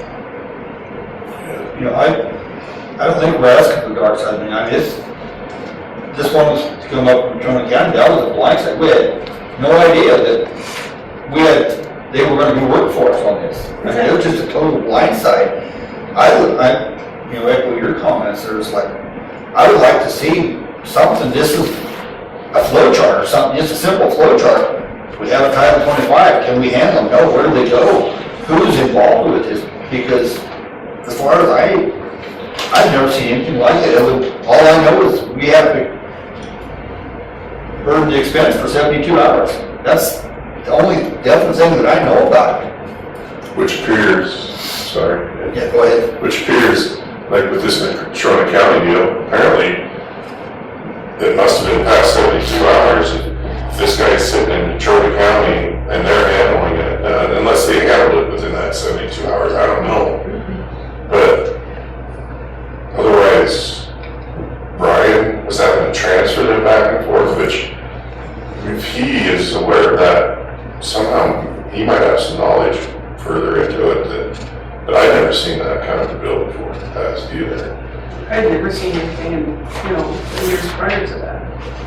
So, some type of understanding that this doesn't, you know, flow chart's probably the best way to put it.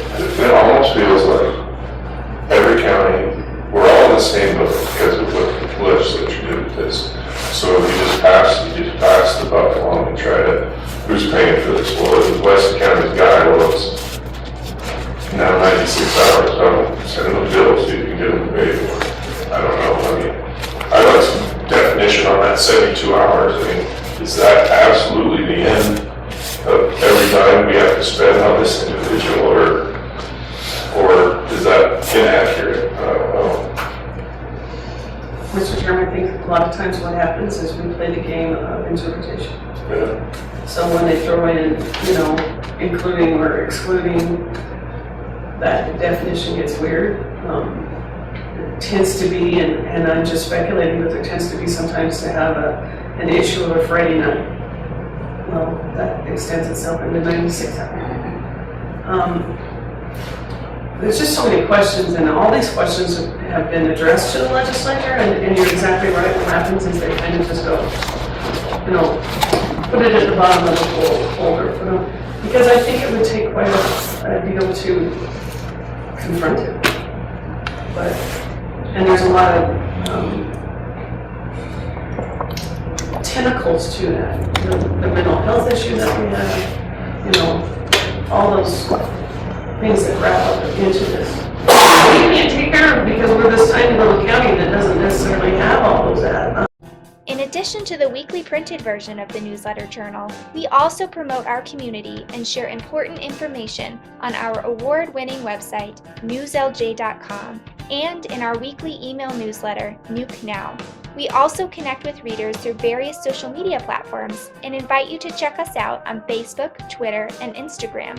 You can even take a look at a recent meeting of the City Council, School Board, or County Commission on our YouTube channel. We do hope that you will go to newslj.com and subscribe today, and we look forward to making all of our great content available to you. But regardless of your level of support, we thank you from the bottom of our hearts for doing your part to preserve a free and independent local press.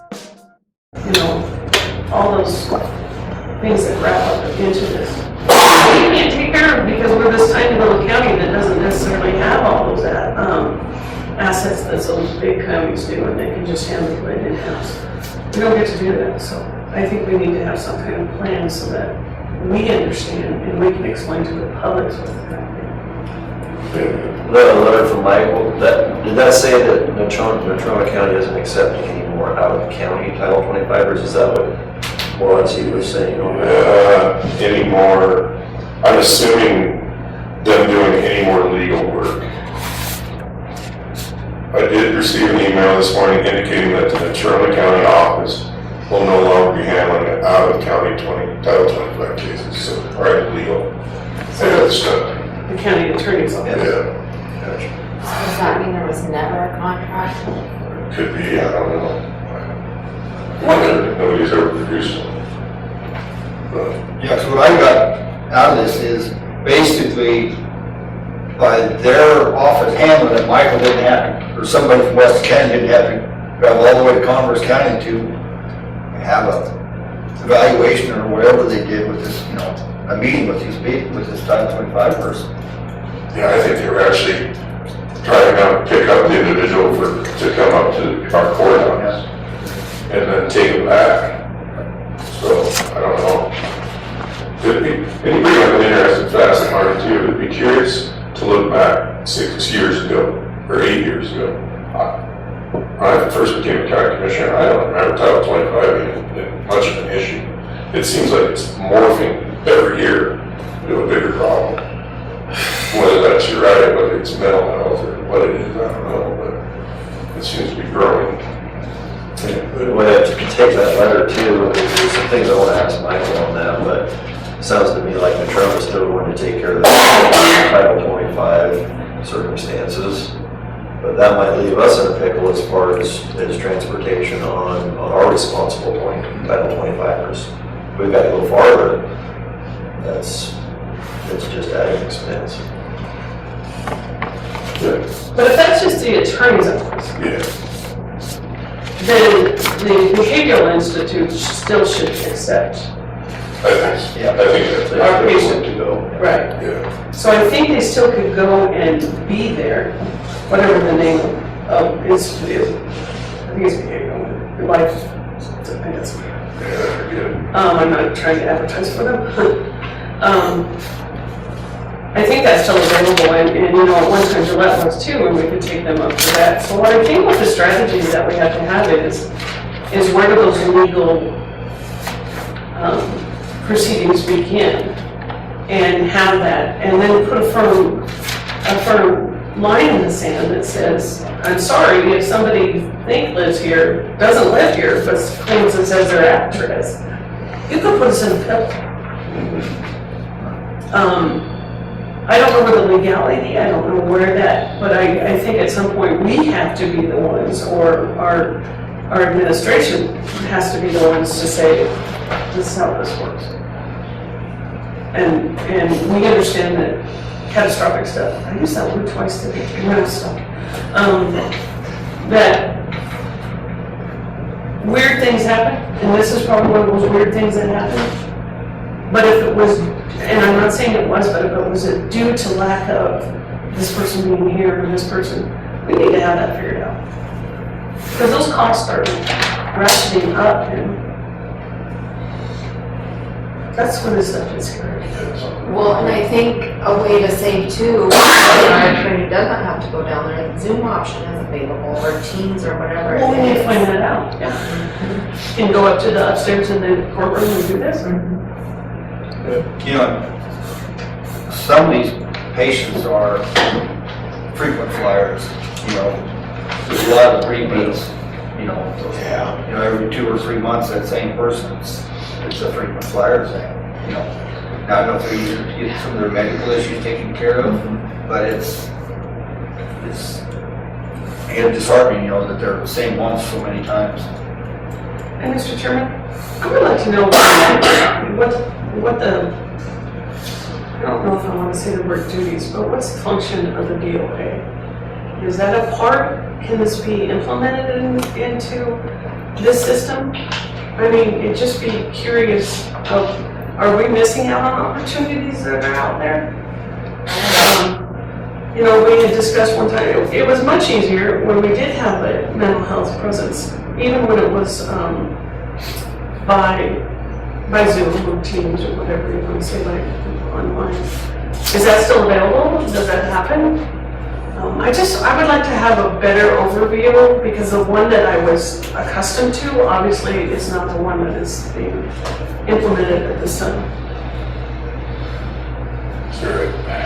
I hate to speculate, but in 10 years ago, were they more inclined to haul this individual into our corrections facility as opposed to getting a label put on them to Title 25 them, and then they're out of our hair once they're back, you know, 3 counties away. But I don't know how it used to be handled, if it was handled a little differently in years past. Or Mr. Chairman, and way back when we did have a mental health, those would be evaluated in town.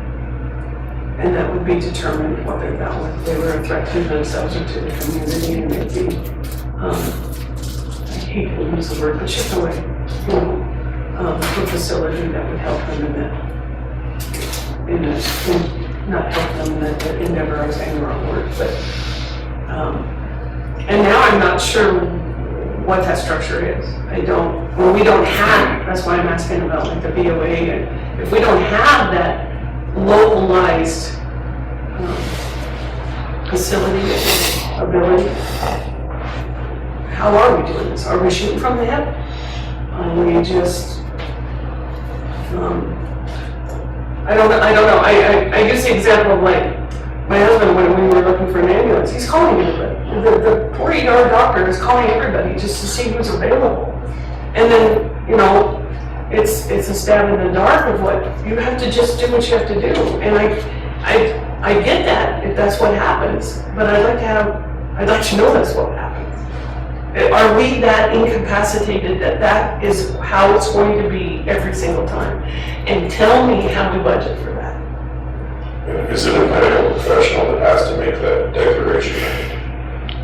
So if police officers here in Upton pick somebody up, haul them to Newcastle, say, I need you to check this individual out, and that individual medical professional then makes that decision that they need to either take him back home, or you need to haul him to Casper or whatever. That's the end all say of who does that, right? That's my understanding, and also my understanding at one time is that they could hold them here if it was just a situation that they did not deem as an individual that was hurting themselves or the members of the community, had the potential to.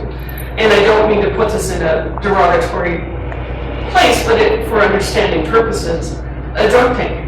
Yeah. We had those, and so that would negate some of those costs because we're not transporting them, and it's a sleepover. Give them 24 hours. Yeah. Think about their life a little bit. Yeah, and think about everything. Yeah. You know how terrible the hospital food is, but that's just common. And I'm not trying to bring levity to a serious problem, except that what I'm trying to say is, I think we need to have some type of structure. We're a tiny little place, and other places are going through the same thing we do, but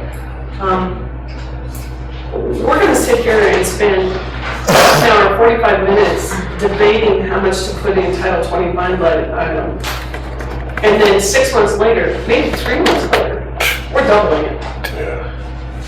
Well, that takes away from other services, not that I'm not saying that they're important in this instance, but that's a very hard thing to do. Yeah. So I guess who do we look to for guidance and information on? I mean, we butt heads with our own attorney in meetings of the understanding of how things operate. I mean, who can tell me exactly how Title 25 in the state works? Let's get the Department of Health here. Get a representative from the Department of Health. Ask them to come up. Tell us where we are, where we stand, what the requirements are.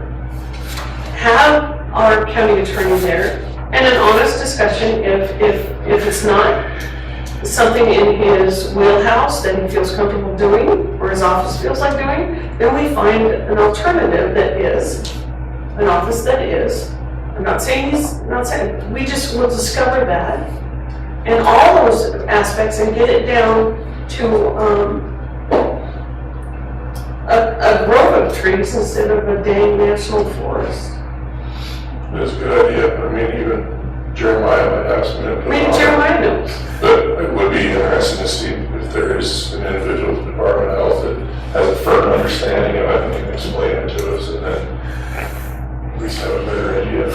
I'm almost afraid that when we start looking at that, the 23 counties, there's gonna be 23 different ways everybody's handling it.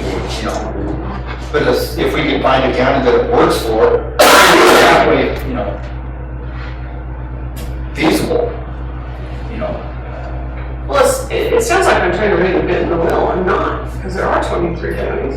We all go through the same thing.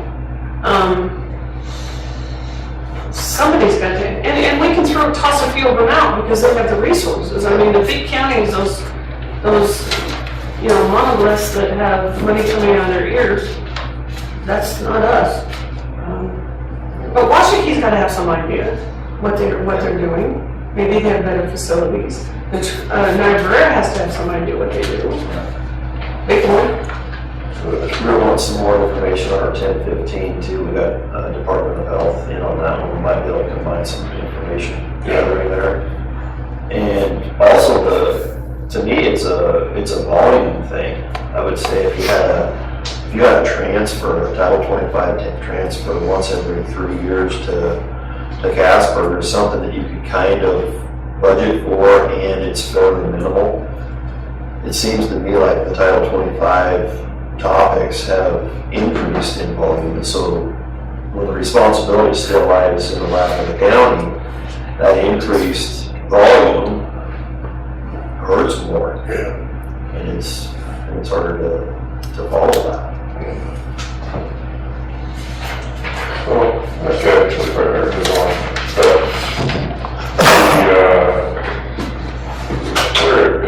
what's the gal's name? Or if she would be able to reach out, so would she be able to maybe reach out to somebody to you see if she would have some advice? Let's explore it further.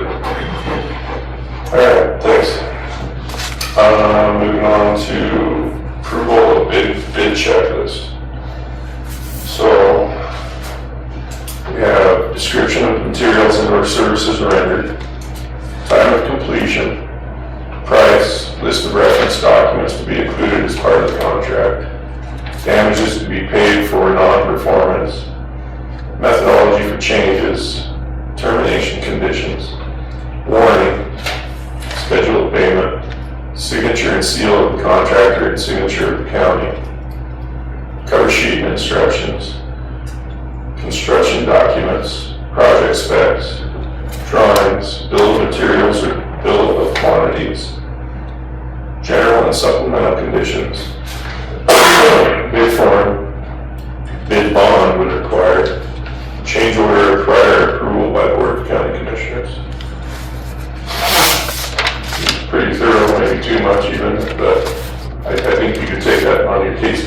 situation. It's better than what we've been dealing with.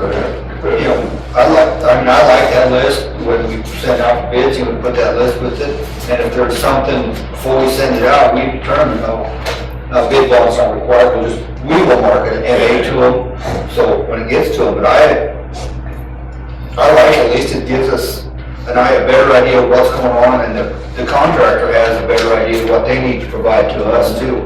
Like that checklist today on that CMAC bid. So they know what they need to require, it was there, and it was pretty thorough. That gives Brandon or whoever is, okay, this is the product specifications, and I've handed that to you with the, or whatever, or if they have any additional input on that. Yeah, gives him a path to follow, maybe, yeah. Well, I think it also gives us a better path to follow.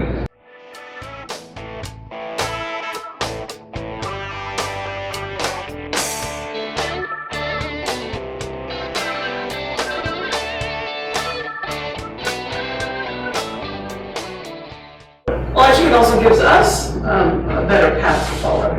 So instead of a bid just going out there and saying, oh, by the way, I went out there and got 3 quotes, and this is what'd you get them for? Just as we were discussing the other day, could we have a more itemized, what did you go get? Yeah. And that would help us too, so that we don't come back and say something to the effect, well, why did you only get the 100-watt something when you should have, for the same money, you know?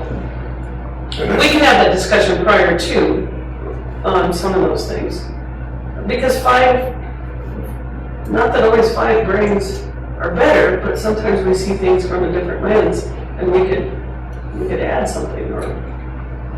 Yeah, the only thing I would say is to Brandon or whoever, just ensure that you're providing the same information to each company that you're asking this from, and to ensure that there's some standard and quality to the return you get back.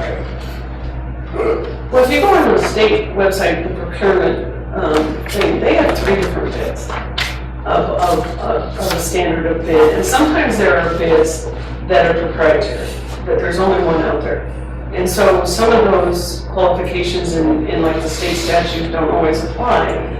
But you could also, in another thing, we could explain that that's a non-competitive bid.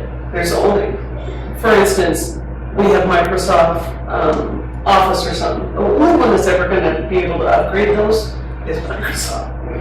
And then you have your others that are more professional, so you put RFPs out, that type of thing. I don't know if we go to this, but I think we have to be cognizant of sometimes there are times of bids not applicable. Yeah, well, it's like an elevator, for instance. The elevator. We only have one company right now to go to that I'm aware of. It doesn't hurt us to have a quote. Yeah. And information regarding the. What you're offering us. Yeah. Part of your contract. Yeah.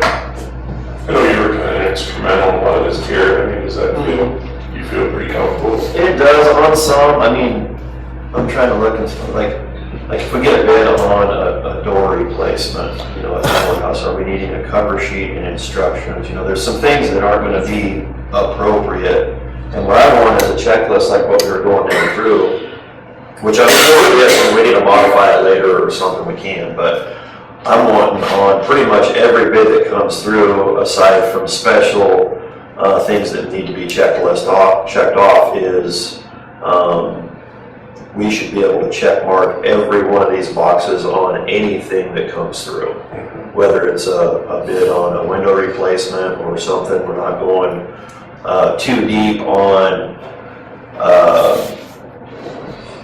maybe drawings. You know, if they're going to replace a window, they probably don't have a lot of drawings on putting a window in, but we've got it on our checklist in case it's applicable.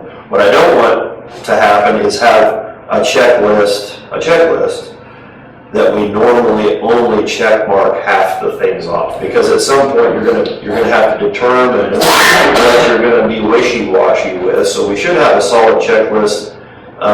Like we should have a price there should never be a bid that comes across the commissioner's desk that doesn't have a price on it. So that one's gotta stay. And time of completion, that should stay. That sort of thing. But I'm for this list, at least so we have one, and then we can distribute that to any interested bidders. That way they can go down through and say, well, you know, these ones, and maybe after the first year, we'll go down and determine which ones maybe aren't on the ones that are necessary. But we should have a checklist that every one of them gets checked off. Otherwise, we're just determining what you're gonna allow and not. It's not really a checklist. It kind of is, but it's not solid. Yeah, I think as a board, when you start to look that out, you could say, do we need drawings for one? Probably not N8, I don't want, but at least tell me if it's an Anderson window or what kind of window it is. Right. The quality or maybe would be important to know. Well, Mr. Chairman, when we decide a project, then perhaps we can build our spec list. Off of it, yeah. And then include it in the bid packet and with us, so they have heads up that, okay, we get it. You know, we're gonna buy windows, you don't have to do a drawing, but maybe you do. You know, maybe at the courthouse, you know, on the west side, we'd like to see drawings, because we don't want non-uniform, right? So let us look at them, if they're applicable. Yeah, even if the drawing is just a picture of the window, just so we know what we're getting, you know, So I think you could put that in your. Yeah. So I'm okay with this, and I think it's just it's upon us when those projects come through. I think it's a good start. I do too. We can look. It's better than what we have. So, I guess moving forward, do we want to, probably don't need a motion, do we, to accept it, but maybe on our next projects that we have, we start on our end with it, and get Brandon or whoever involved to ensure that this goes out, and then we might be able to work through the irons of what we don't like and do like, and I don't know. Start using it, I guess. Mr. Chairman, I think so. We're now cognizant of what it is we desire, and I think that's appropriate. I don't know if it needs a motion, because we're not going to fill out this whole thing. Yeah. All right, I'm glad we have something. And too, thank you, Commissioner, for getting on this. All right.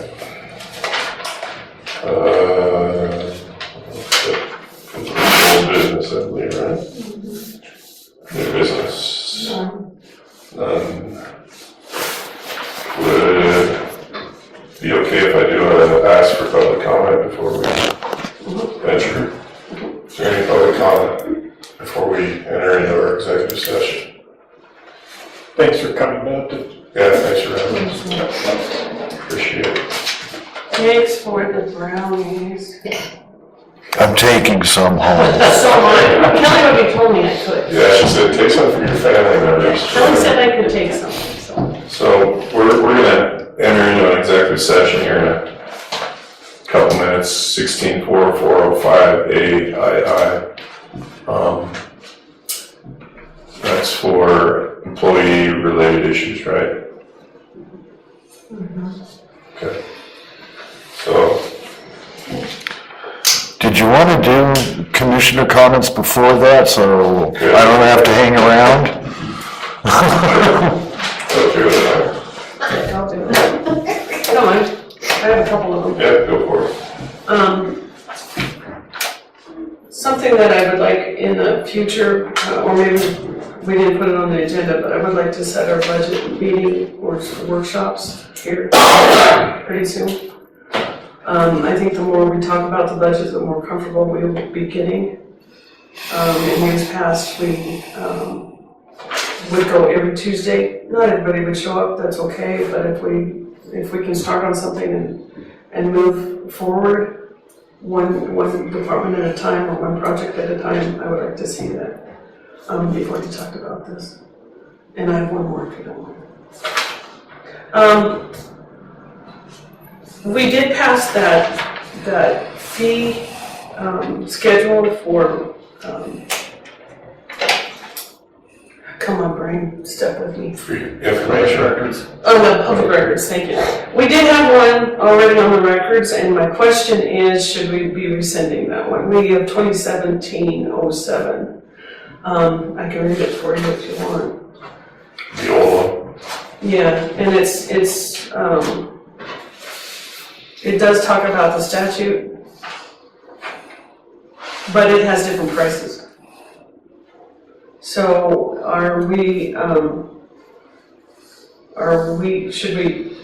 does the old one take over the other one? Is there gonna be a confusion because we have these two out here?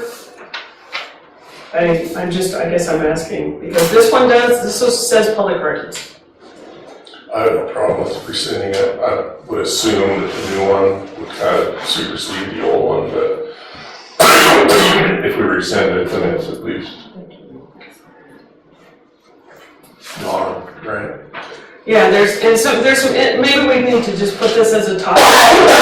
This does follow the state statute when they changed all the fees, way back when. And it follows what you're, limited to, and we didn't quite put some of those in our fee schedule. So I don't know if we would like to have a new one that says just clerk fees or something to that effect. But this is confusing to have, in my humble. Great. You said 2017? Yeah, 2017-07. Good. And then the one that we have showing is 2023. So we'll need to update that on the website too. But I'll probably after we decide what we're kind of doing here. Okay. Mr. Wade. Couple things. Is anyone planning on attending the NEPA training that's in Newcastle 1st of May with Micah? Probably me, I'm assuming. That is May 1st. Yep. It's maybe the last day of April. It's right in that week. There's a reception for out-of-towners. Yeah. So Thursday night or something like that, or Wednesday night. It's Wednesday, Thursday, Friday. So Thursday, April 1st is on a Thursday, is that right? May.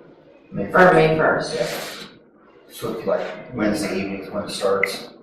But I think it's just a reception on the Yeah, I website. think so, just reception. When did he send that? I can go back and find it. It's been A little a while. while ago. I think it was sent April 1st. I'll try, I don't know 100% what's going on See in if I my can life pull that that day, I have to try this at Monday. It's very informative. I've been to a couple of them. It's informative but boring. It really, but the NEPA process is. It's. You better leave it then. but sounds like I don't want to do that. Should've left that part out. I mean, that's the point. I don't know what's going on with work. There's supposed to start the plan up today, so I want to bring that up. And also, Joint Corporations Committee is scheduled to meet 8th and 9th in Lander now, and topics include elected officials associations, public records, open meetings, and emergency services 911 system funding. Got requested to go, Dawson can't go, so I'm gonna try to shuffle my schedule around, make it down there on the 8th and 9th for that. So, but it's on a positive note. There was some discussion about elected associations. Some of the legislators seem to be a little upset that the County Commissioners Association carried the clout that it did. And the legislators, other ones, and the LSO office jumped right back onto them and said, no, that is good because they do the associations do a lot of the work for our elected officials down in Cheyenne when legislation's going on, so. There's an entire bill to, and I'm sure that's the bill they're bringing back up. Yep. To make it privately paid for. I'm hoping that Senator Case will teach the new legislators what those lobbying associations do. Yeah, really. It was very surprising how much LSO relies on the association. You know, we think we rely on them a lot, but they turn around and rely a lot back on the association, so. I think It's gonna be some good discussion that we have, and also the management council cut, instead of 6 committee sessions, they cut it to 4 this year. So everybody's afraid there's gonna be, they're not at the top of the list, things might just get shuffled under the table and not get taken care of, so. And just to add on, I Yeah. apologize for walking on in. Oh, that's fine. The constitutional redistricting was the last priority. Yeah. That's gonna be interesting. They put everything, Senator Case tried. He said, I'll have to have another 2 days, whether the management council gives him that or not. We'll see what happens. And management council wanted to put out the agenda, how they were gonna follow, and pretty much all the chairmen of these committees said, yeah, you can put it out, we're not gonna follow, we're gonna do what we need to get done.